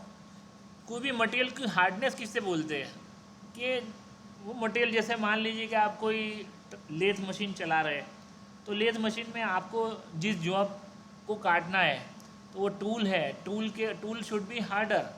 तो सामने वाला मटेरियल को काटने के लिए टूल को खुद हार्ड होना पड़ेगा। तो ये एक रेजिस्टेंस है, ability of material to resist indentation, penetration and scratch. तो जैसे दो रबिंग सरफेस है, जैसे मान लीजिए अपनी ऑटोमोबाइल इंडस्ट्री में दो मैचिंग गियर है, दोनों गियर में अगर प्रॉपर हार्डनेस नहीं रखी है तो साल 2 साल में आपकी बाइक के गियर से, या 4 व्हीलर है या ट्रक है, उसके गियर ख़राब हो जाएंगे। तो हार्डनेस आपको प्रॉपर रखनी है। तो मटेरियल के अंदर इतनी एबिलिटी होनी चाहिए कि वो एक मतलब खुद को घिसने ना दे और अपना पर्पस हो जाए। ठीक है ना? हार्डनेस का 3 यूनिट है, BHN मतलब Brinell hardness number, Rockwell hardness और वीकर हार्डनेस।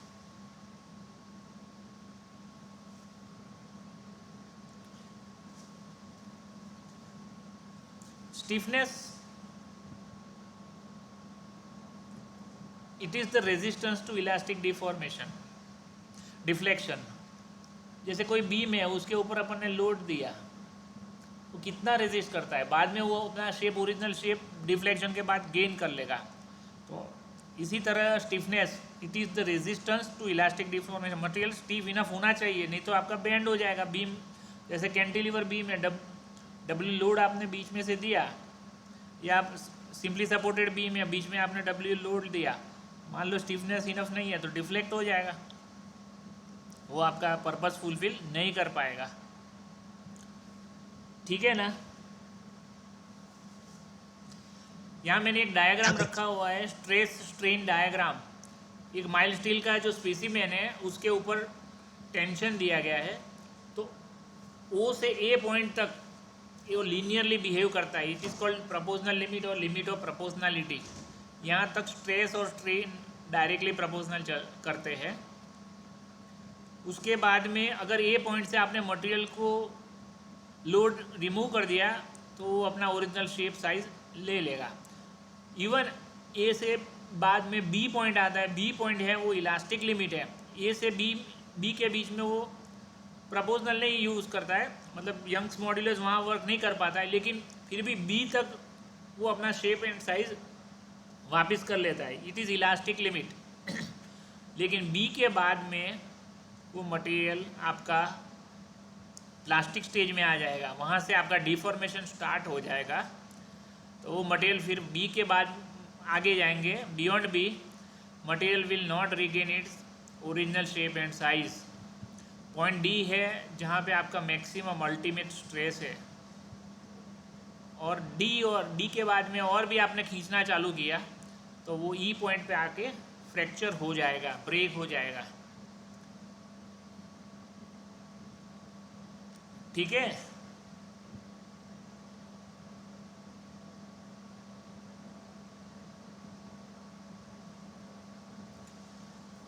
जो मटेरियल ब्रिटल होता है ना उसमें डी और ई पॉइंट बहुत क्लोज होते हैं, आपको मतलब वेरी मिन्यूट डिफॉर्मेशन, तो एकदम से फ्रैक्चर ब्रिटल मटेरियल में फ्रैक्चर हो जाता है।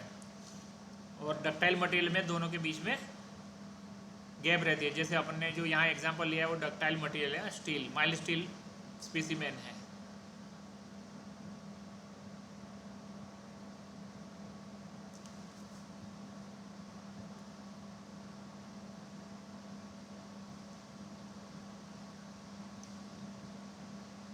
आवाज आ रही है सर? आ रही है सर। Yes sir. ठीक है, आ रही है। ठीक है। स्ट्रेस स्ट्रेन डायग्राम आपको मैंने आगे थोड़ा सा हिंट दिया था, उसी तरह का है। Up two point A elastic limit है, सॉरी ए पॉइंट है वो आपका लिमिट ऑफ प्रोपोर्शनलिटी, जहाँ जो मॉड्यूलस ऑफ इलास्टिसिटी है यंग्स मॉड्यूलस वो वर्क करता है। ए टू बी तक भी आपका बी तक आपने उसको खींचा, वापस वो अपना ओरिजिनल शेप लेगा, लेकिन बी के बाद आपका डिफॉर्मेशन स्टार्ट हो जाएगा जो प्लास्टिक डिफॉर्मेशन है। ठीक है ना सर?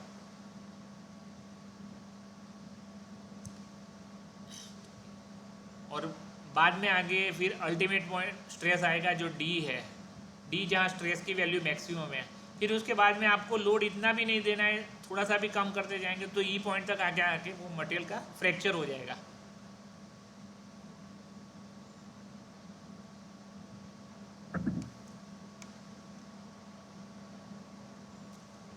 अब मैं आपको एक चीज़ और बताना चाहता हूँ, मोमेंट ऑफ इनर्शिया कोई बताएगा क्या होता है?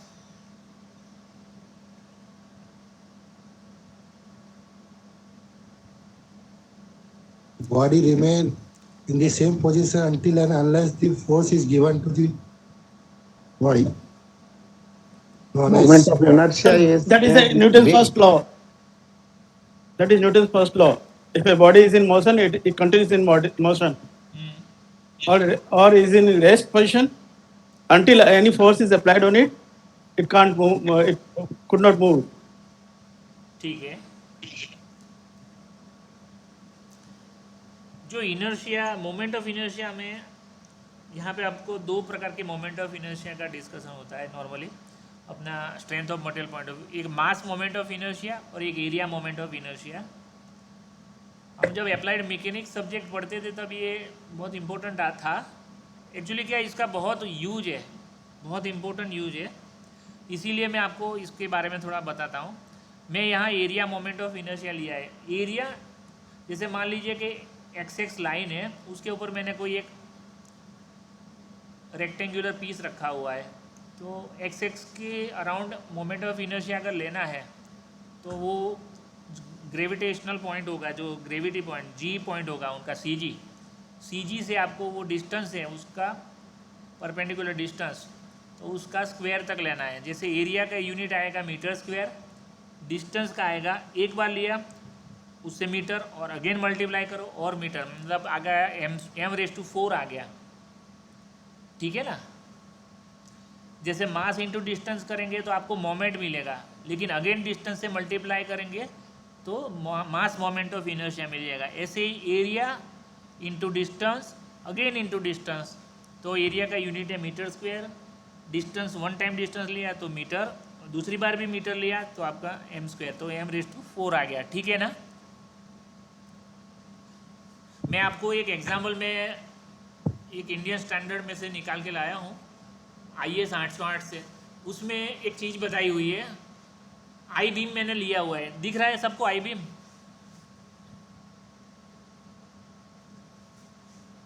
Yes sir. दिख रहा है। अभी आप बताइए, जैसे आई बीम है, आई बीम में आपको इजीली समझ में आ जाएगा लोड कहाँ पे रखना चाहिए।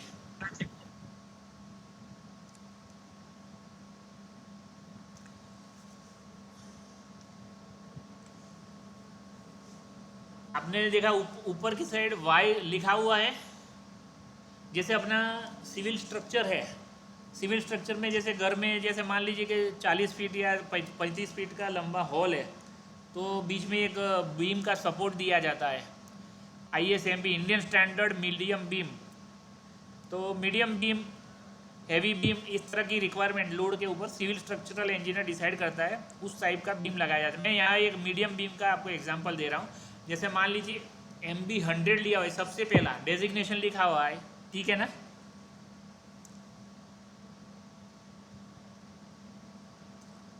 और ड्राइंग में देखेंगे तो आपको एक एक्स लाइन दिखेगी सेंटर ऑफ ग्रेविटी पे, ठीक है।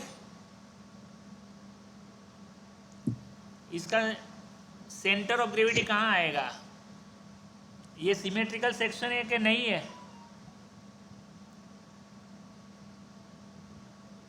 सिमेट्रिकल है, मिडिल में आएगा। मिडल में रहेगा, बिल्कुल सही। तो जो एक्स लाइन है और वाई लाइन है, दोनों का इंटरसेक्शन पॉइंट है, वो आपका G हो गया, ठीक है ना।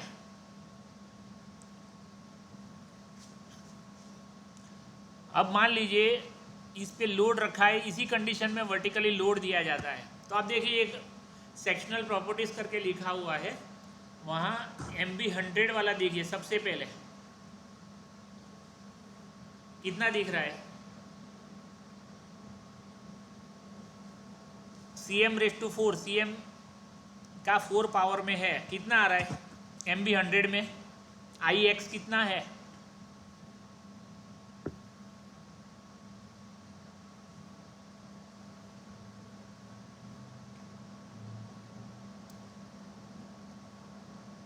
इसमें लिखा हुआ है सर, बताइए जरा।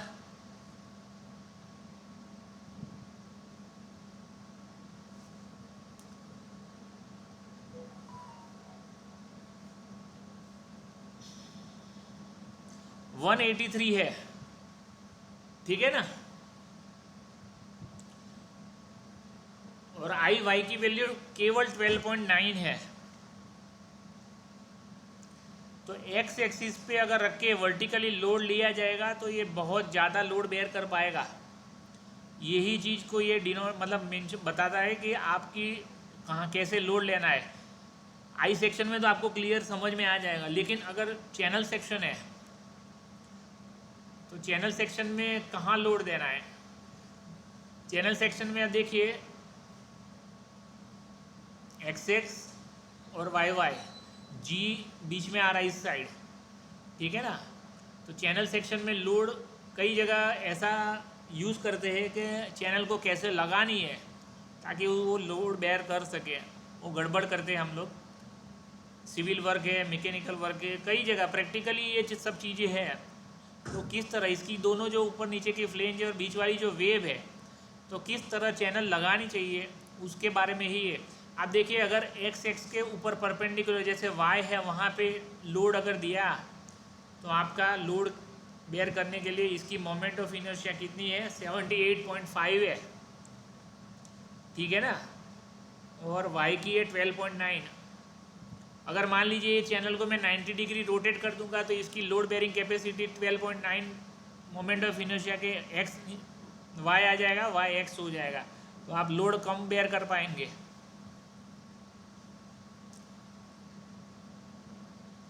समझ में आ रहा है कुछ इसका?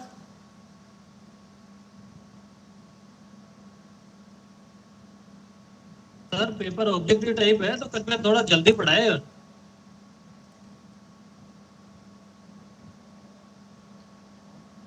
ठीक है।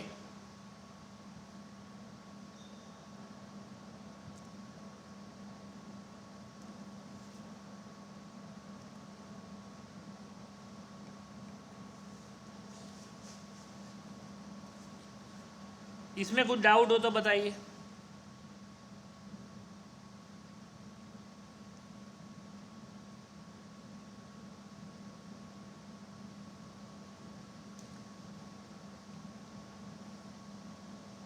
मैकेनिकल प्रॉपर्टीज में कुछ पूछना हो तो सर बताइए।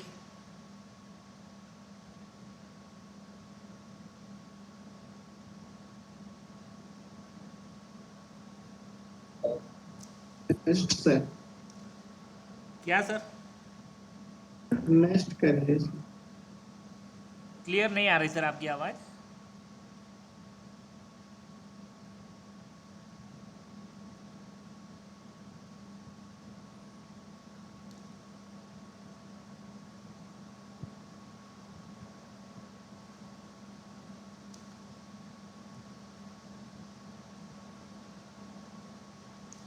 वर्कशॉप प्रैक्टिस का आता होगा सर क्वेश्चन। हाँ सर बताइए, वर्कशॉप क्या जानना चाहते हैं सर? इसके बाद भी मैन्युफैक्चरिंग के बारे में जानना हो तो वो बता दीजिए, मशीन टूल्स के बारे में जानना हो तो वो बता दीजिए। हाँ सर, ये मशीन टूल्स यूटिलाइजेशन है, और इसके बाद inspection and testing of components and materials. Testing of materials ना? Yes sir. देखिए, टेस्टिंग ऑफ मटेरियल के लिए ही मैंने ये जो आगे जो प्रॉपर्टी जो समझाई थी वो उसी के लिए है। और ये जो ग्राफ मैंने बताया है, स्ट्रेस स्ट्रेन डायग्राम है, वो एक माइल्ड स्टील का, जैसे मान लीजिए आपके पास कोई मटेरियल आया है, उस पर आपको टेस्ट करना है। तो मटेरियल जैसे आपने, जैसे माइल्ड स्टील मटेरियल हम लोग यहाँ एज पर IS 2062 लेते हैं 2062, उसमें अलग अलग टेंसाइल स्ट्रेंथ वाले मटेरियल आता है। आपने जैसे डिमांड किया वो मार्केट से सप्लाई करेगा, ठीक है ना? वो सप्लाई जो जैसे किया है तो आपने जो मांगा है वो मटेरियल है कि नहीं, इसके लिए हम NABL लैब से मटेरियल टेस्ट कराते हैं। वहाँ पे स्टैंडर्ड साइज़ होती है कि आपको जो आपने जो सैंपल दिया उसमें से वो लोग उसके हिसाब से एक स्पेसिमेन बनाते हैं, और उसको वो सबका एक IS होता है, अलग अलग IS के हिसाब से उसको बनाना है, उसी हिसाब के नॉट काटनी है, और उसी हिसाब से उसके ऊपर आपको आइजो मतलब इम्पैक्ट टेस्ट करना है। तो इम्पैक्ट टेस्ट करना है, अगर इम्पैक्ट टेस्ट के बाद टेंसाइल टेस्ट करना है मटेरियल का, तो आपको 2-3 स्पेसिमेन बनाने पड़ेंगे। एक तो इम्पैक्ट में डिस्ट्रॉय हो जाएगा। केमिकल टेस्ट भी हम लोग कराते हैं। आप लोग देखे कभी केमिकल टेस्ट मटेरियल का? नहीं सर। मटेरियल में क्या होता है, लेबोरेटरी में इस प्रकार का केमिकल टेस्ट, जैसे अपना पैथोलॉजी लेबोरेटरी होती है ना, अपना ब्लड टेस्ट वगैरह करते हैं ना, इसी तरह मेटल को भी ले जाते हैं, स्पेक्ट्रोमीटर से इसका टेस्ट किया जाता है। तो उसमें आपका मटेरियल में जो भी कंटेंट्स है वो आपको शो कर देगा, और वो अगर एज पर IS है कि नहीं है तुरंत आपको दिखा देगा कि एज पर IS नहीं है, और आपका मटेरियल कंफर्म नहीं कर रहा है IS 2062 को, ठीक है ना? जो भी कंटेंट ज़्यादा होगा, कार्बन कम है, ज़्यादा है, फॉस्फोरस है, मैंगनीज है, कॉपर है, जो भी आपका कंटेंट्स है वो आपको शो कर देगा। तो एक केमिकल टेस्ट है और दूसरा मैकेनिकल टेस्ट है। तो मैकेनिकल टेस्ट में आपका टेंसाइल टेस्ट है, इम्पैक्ट टेस्ट है, डिपेंड्स अपॉन द रिक्वायरमेंट, आपको क्या क्या टेस्ट IS में मांगा है, ठीक है ना? जैसे कि जो अभी मटेरियल आते हैं स्टोर में, हाँ ये अभी अपना आया कॉपर केबल है, और इलेक्ट्रिकल कॉपर केबल है, और टेलीकॉम के केबल हैं, हाँ हाँ कैट 6 केबल्स हैं, और वैरायटीज के जो केबल्स आते हैं, हाँ जो भी स्टोर मटेरियल। हाँ। तो उनको टेस्ट करना हो अपने पास, तो ऐसे कोई केमिकल टेस्ट या ऐसा कुछ इक्विपमेंट्स है नहीं, मैं तो आपको उसमें क्या क्या टेस्ट करना चाहिए, क्या क्या प्रॉपर्टीज चेक करना चाहिए, मैं आपको और बताता कैसे हूँ। करना चाहिए? जैसे मान लीजिए आपने कॉपर कंडक्टर या केबल आपने लिया है, XYZ IS है, IS 549 के हिसाब से या ASTM के हिसाब से, फॉरेन स्टैंडर्ड के हिसाब से आया है, ठीक है ना? सबसे पहले आप वो IS को स्टडी कर लीजिए कि आपके पास जो मटेरियल आया है वो कौन से स्पेसिफिकेशन से आया है, वो IS को स्टडी कर लीजिए। अभी IS ऑनलाइन है ना, आपको फ्री मिल रहा है, डाउनलोड करके उसका स्टडी कर लीजिए। उसमें जो जो टेस्ट बताए वो सारे टेस्ट आपको करने हैं। अपनी रेलवे में भी, रेलवे की भी काफ़ी सारी लेबोरेटरी है, सबको मालूम है रेलवे में जो लैब्स है वगैरह, केमिकल मेटलर्जी लैब का, CMT का। नहीं सर। बॉम्बे में है ना मैकेनिकल वर्कशॉप है ना, महालक्ष्मी में, परेल में, लोअर परेल वर्कशॉप है, CNW का,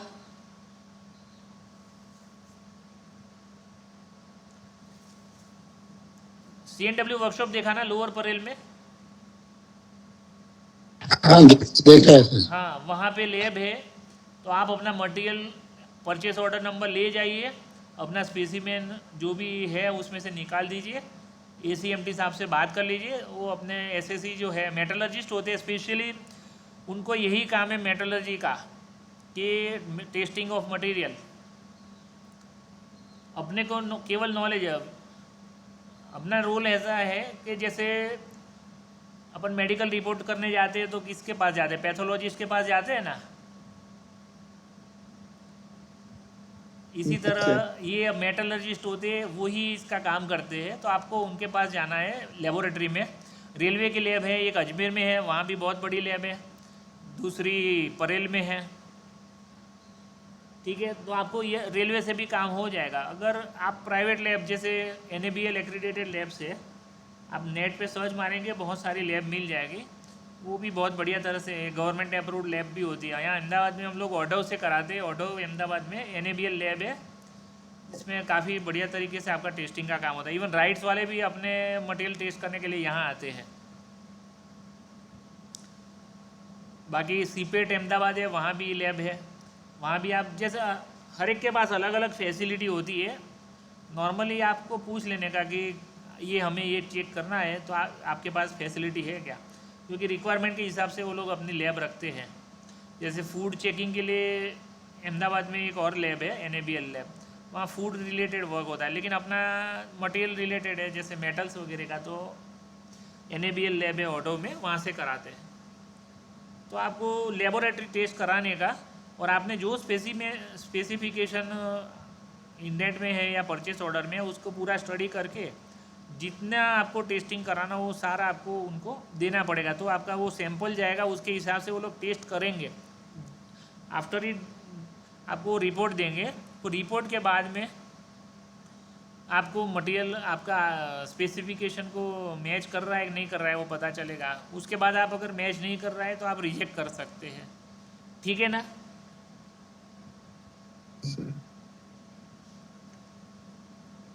और सर जैसे एग्जाम में पूछा जाए यदि कि क्या क्या टेस्टिंग प्रोसीजर रहेगा और क्या क्या टेस्ट करते हैं, हाँ तो जैसे विदाउट लैब में ले जाए हुए हम फिजिकल विजुअल या कि कुछ ऐसा टेस्ट करना चाहें, हाँ, तो क्या विदाउट क्या क्या करना, प्रोसीजर क्या करनी है सर।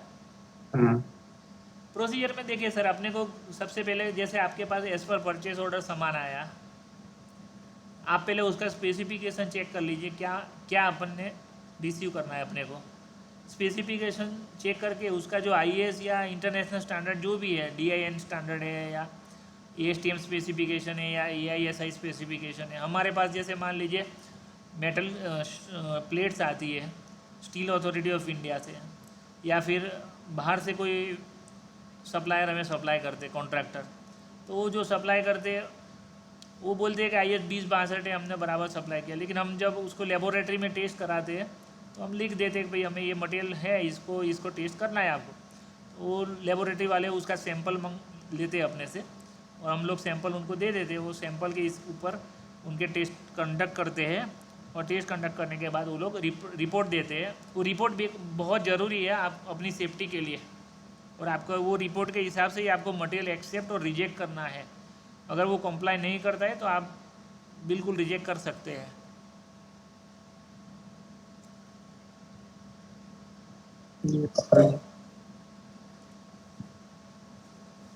Excuse me sir. हाँ बताइए सर।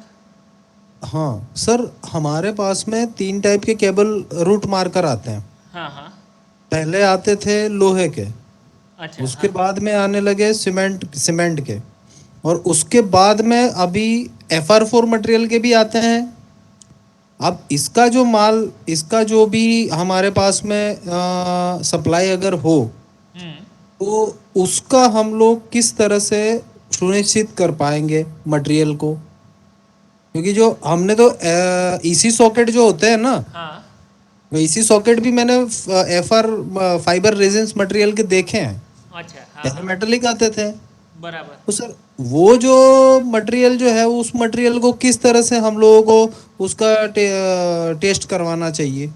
मैं आपको इसीलिए बोल रहा हूँ कि अलग अलग लैब में जैसे बहुत सारी लैब होती है, लेकिन स्पेसिफिकली कुछ लैब यही काम करती है, ठीक है ना। तो आप ये देखिए, जैसे मान लीजिए कि पॉलीकैब कंपनी से आपने कुछ मटेरियल मंगवाया है, ठीक है, यस सर। पॉलीकैब से आपने कुछ केबल वगैरह मंगवाया है, यस सर। तो उसमें आपने जो स्पेसिफिकेशन लिखा होगा उसी के हिसाब से वो सप्लाई करेगा। लेकिन उसने जेन्युइन सप्लाई किया है कि नहीं किया है, या मटेरियल पॉलीकैब का आया है, या दूसरी कोई कॉन्ट्रैक्टर ने कोई और अपने को दे दिया है, तो वो चीज़ आपको स्पेसिफिकेशन जो है, मान लीजिए कि आपने वायर IS X नाम का है, या मान लीजिए IS 549 के हिसाब से उसमें डिटेल स्पेसिफिकेशन होता है कि ये ग्रेड, ये सो एंड सो XYZ, वो आपका PO में होगा। वो PO का जो स्पेसिफिकेशन है उसको आप नेट से डाउनलोड कर दीजिए।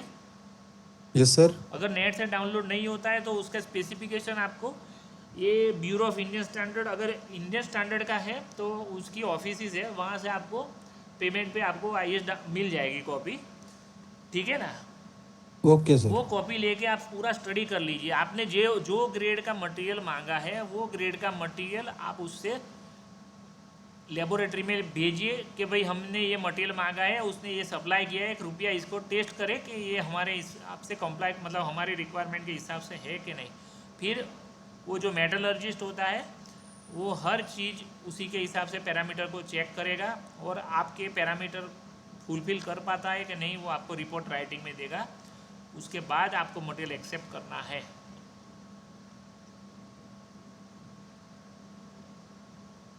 जी सर। ठीक है ना सर। कोई भी मटेरियल में मैंने आपको अभी सर की डुप्लीकेट्स मटेरियल बहुत सप्लाई होने लगे हैं, जैसे केबल्स वगैरह भी अभी कुछ आया था। हाँ तो उसमें प्रॉपर्टीज लिखी रहती हैं, इवन हाँ जो केबल वही फुलफिल नहीं होती। उसकी लेंथ जो रहती है, लेंथ की जो मार्किंग है, मीटर मार्किंग रहता है, हाँ 0.9 mm में 1 मीटर मार्क कर देते हैं।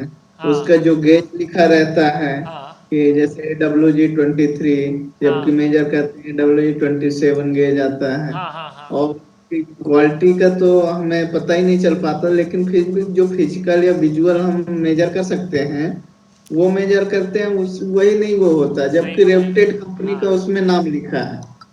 स्पेसिफिकेशन कुछ लिखा होगा ना, IS नंबर, या कोई आपके जो इलेक्ट्रॉनिक्स, मतलब जो केबल के लिए जो हाँ सर, IS वो होता तो लिखा रहता है, उसमें तो लिखा रहता है, तो आप ISI हाँ भी रहता है, उसका नंबर भी लिखा रहता हाँ हाँ है। हाँ हाँ जैसे उसमें जो जैसे उसका गेज लिखा है, हाँ उसमें प्रिंटेड है केबल में। अब हम वही फिजिकली मेजर कर रहे हैं स्क्रू गेज या वर्नियर कैलिपर से, तो भी गेज कम मिल रहा है। हम लेंथ चेक कर रहे हैं, लेंथ भी कम मिल रहा है हाँ इवन। हाँ और उसका मटेरियल की क्वालिटी का तो हम विजुअली चेक नहीं कर सकते, नहीं कर लेकिन सकते, बिल्कुल कह सकते हैं कि उसका वो भी सही नहीं होगा जब जो फिजिकल प्रॉपर्टीज ही नहीं मैच कर रही हैं। बिल्कुल बिल्कुल। तो आप टेस्टिंग ही मत कराइए अगर फिजिकली आपको गलत लग रहा है ना। और इवन ये रेप्टेड कंपनी के वो मटेरियल अच्छा, अभी रेप्यूटेड कंपनी के, हाँ हाँ रेप्टेड है। हाँ अब ये नहीं मालूम कि वो ओरिजिनल है या कि इसीलिए डुप्लीकेट से वो वैसा प्रिंटेड करवा के दिया गया, बिल्कुल क्योंकि उसके जो मार्किंग रहते हैं, जो उसके जितने भी कोडिंग रहते हैं, सब तो एक जैसे ही दिखते हैं। हाँ हाँ तो ये चीजें इसी आती हैं देखिए, इसमें मटेरियल। जेन्युइननेस में कई बार क्या होता है, हम लोग जैसे हमारे पास भी एक फिट एंड फॉरगेट करके हम प्रोडक्ट बनाते थे, तो दिल्ली की एक पार्टी थी, उसने 17.5 लाख के 2 परचेज ऑर्डर थे, तो लगभग 2 लाख मीटर, 1 लाख मीटर के 2 ऑर्डर थे, तो दोनों सप्लाई और लगभग 35 लाख का करीब मटेरियल था। हमने फिजिकली देखा तो सही लगा, लेकिन राइट्स इंस्पेक्टेड मटेरियल था, फिर भी हमने फर्दर लेबोरेटरी में टेस्ट कराया तो वो फुलफिल नहीं कर पाया। हमने 35 लाख का मटेरियल रिजेक्ट कर दिया। Yes sir. हाँ, थोड़ा राइट्स में क्या होता है, थोड़ा सा राइट्स डिस्प्यूट होता है, राइट्स वाले आते हैं, फिर उनका इंस्पेक्टर अपने सामने क्रॉस चेक करते हैं, व्यापारी भी आता है, लेकिन हम सही थे, हमने रिजेक्ट कर दिया तो कर दिया। अपने यहाँ भी अभी हुआ सर रतलाम में, हाँ 10 ड्रम में वो कैट 6 केबल्स आए थे, उसमें भी ऐसे वो मिले हाँ जिसमें फिजिकल प्रॉपर्टीज ही नहीं मैच कर पा रहे थे, नहीं फिर कर रिजेक्ट पा किया गया। बराबर। तो ये तो फिजिकल प्रॉपर्टीज तो चलिए मैच कर जाते हैं, तो जो हमें उसके जेन्युइन का पता कैसे लगा सकते हैं, ये चीजें थोड़े से वो रहती हैं। सर हम लोग क्या करते हैं, जैसे नॉर्मल के कई कोई कुछ केसेस ऐसे होते हैं, जैसे हमने कोई टूल्स मंगवाने हैं, ड्रिल मंगवाने हैं, तो हम लोग इंडेंट में ऐसा लिखते हैं कि ऑथोराइज डिस्ट्रीब्यूटर या ऑथोराइज स्टॉकिस्ट या ऑथोराइज डीलर या OEM, ये ही लोग कोट करें, इनके सिवा कोई भी कोट करेगा हम अलाउ नहीं करते हैं। ये सर ये तो रहता है, लेकिन अभी क्या है कि अभी मेड इन इंडिया और कई सारे सुबह करके तो पार्टिकुलर किसी कंपनी का नाम या कि ये चीजें से सब वो किया जाता है। हाँ हाँ हाँ तो उसका स्पेसिफिकेशन दीजिए, किसी कंपनी का नाम मत दीजिए, या डीलर का ये ओपन टेंडर है हाँ हाँ ऐसे, नहीं बिल्कुल और बिल्कुल। मेक इंडिया का वो होना चाहिए, ठीक ये है कुछ ठीक है। क्राइटेरिया। हाँ, तो उसमें सर मैं आपको बताया ना, आपको कई बार क्या होता है, जैसे ड्रिल लिया है तो ड्रिल में क्या है, फिजिकली तो आपको सेम ही दिखेगा, उसकी प्रॉपर्टी तो आप ड्यूरेबिलिटी तब पता चलेगी जब ड्रिल आप लंबी लाइफ चलेगा। अब उस पर मैकेनिकल टेस्ट वगैरह नहीं, फिजिकली हम लोग देख लेते हैं, इसलिए वहाँ पे थोड़ा सा प्रॉब्लम आ सकता है, तो इसलिए हम लोग OEM या फिर डीलर ऑथोराइज वाला कंडीशन डाल देते हैं, ताकि कम से कम जेन्युइन सप्लाई, एक डीलर का नहीं लिखते, एटलीस्ट हम लोग 3 लिखते हैं, जो स्टैंडर्ड 3 बड़े मैन्युफैक्चरर हो, तो उस तरह का कर दिया। अब अभी जैसे आपका केस है, इस तरह के केस में पहले आप फिजिकली चेक कर लीजिए, उसके बाद में स्पेसिफिकेशन 100% जैसे बाहर आप स्टैंडर्ड लेबोरेटरी हो, NABL या गवर्नमेंट अप्रूव्ड, तो जेन्युइन लेबोरेटरी में आप चेक कराइए, अगर गड़बड़ आती है तो आप बिल्कुल रिजेक्ट कर दीजिए।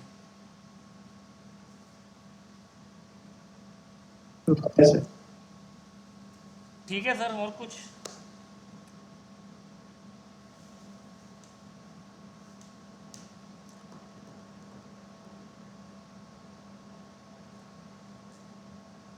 कुछ ऑब्जेक्टिव टाइप क्वेश्चन है sir.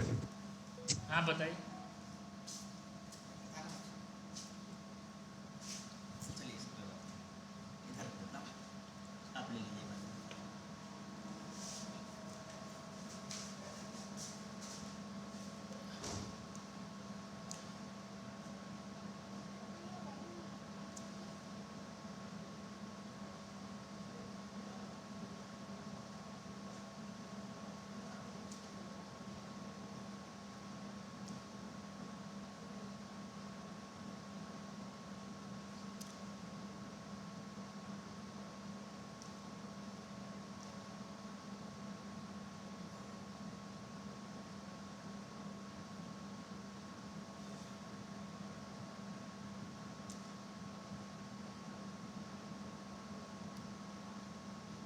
Any more questions, sir?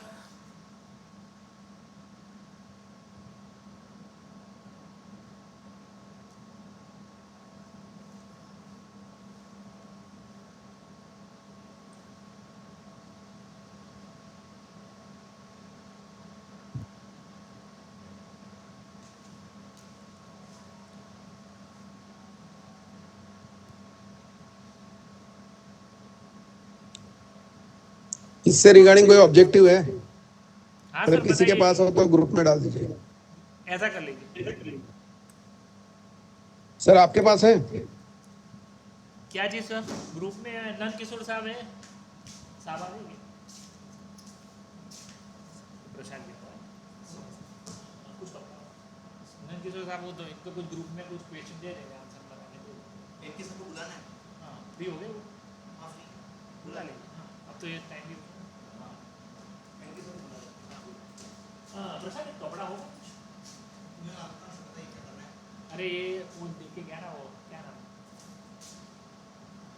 नाश्ता देखे अरे प्रसाद दे के आ गया, उससे गिर गया थोड़ा नीचे। वो तो बाद में कर देंगे, वो तो सफाई कॉन्ट्रैक्ट चलता है ना, वो डेली पहुंचा होता है इसको। ठीक है कोई बात इसको भले पड़ा नंद किशोर साहब को हाँ बुला अपना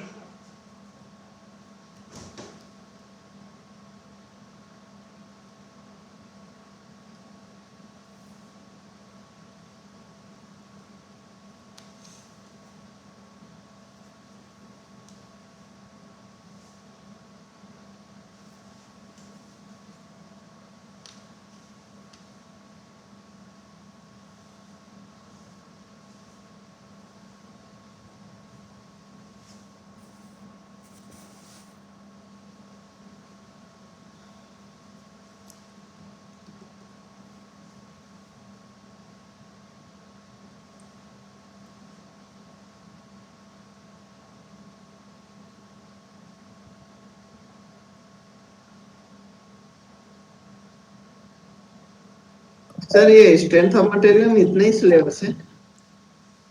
स्ट्रेंथ ऑफ मटेरियल सर बहुत वास्ट सब्जेक्ट है, इसमें स्ट्रेस नहीं स्ट्रेन वगैरह देने मतलब एग्जाम पॉइंट ऑफ व्यू से। हाँ सर। सर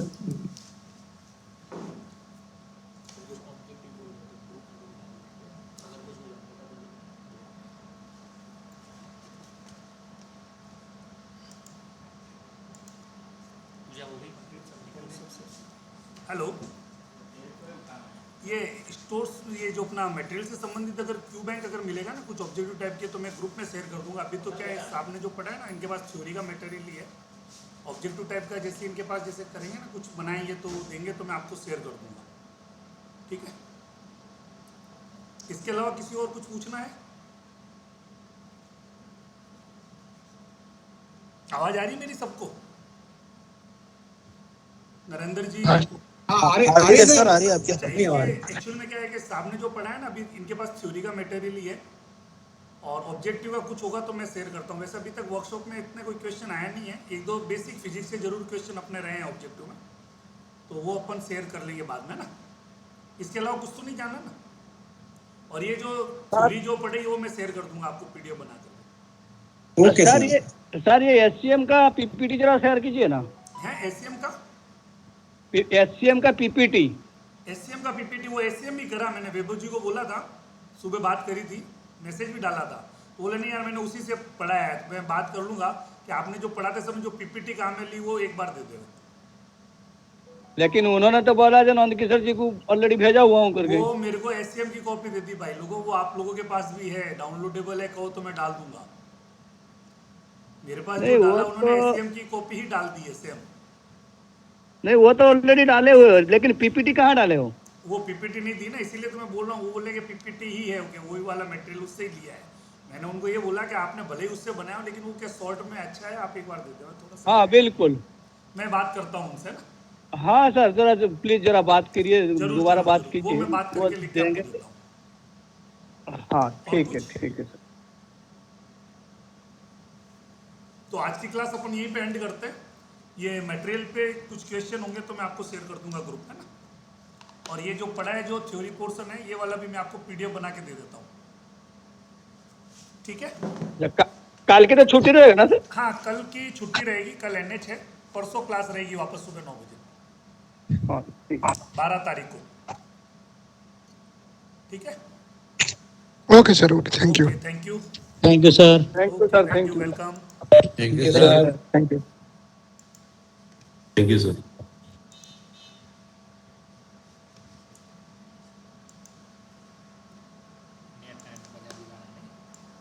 तो होता ही है, वो तो होता है कभी-कभी टेक्निकल चीज़ों में क्या प्रॉब्लम रहती है। जब भी अपन कभी डिपेंडेंट होता है ना किसी और चीज़ पे, ये रहना ही है। ये अपना तो है नहीं सिस्टम।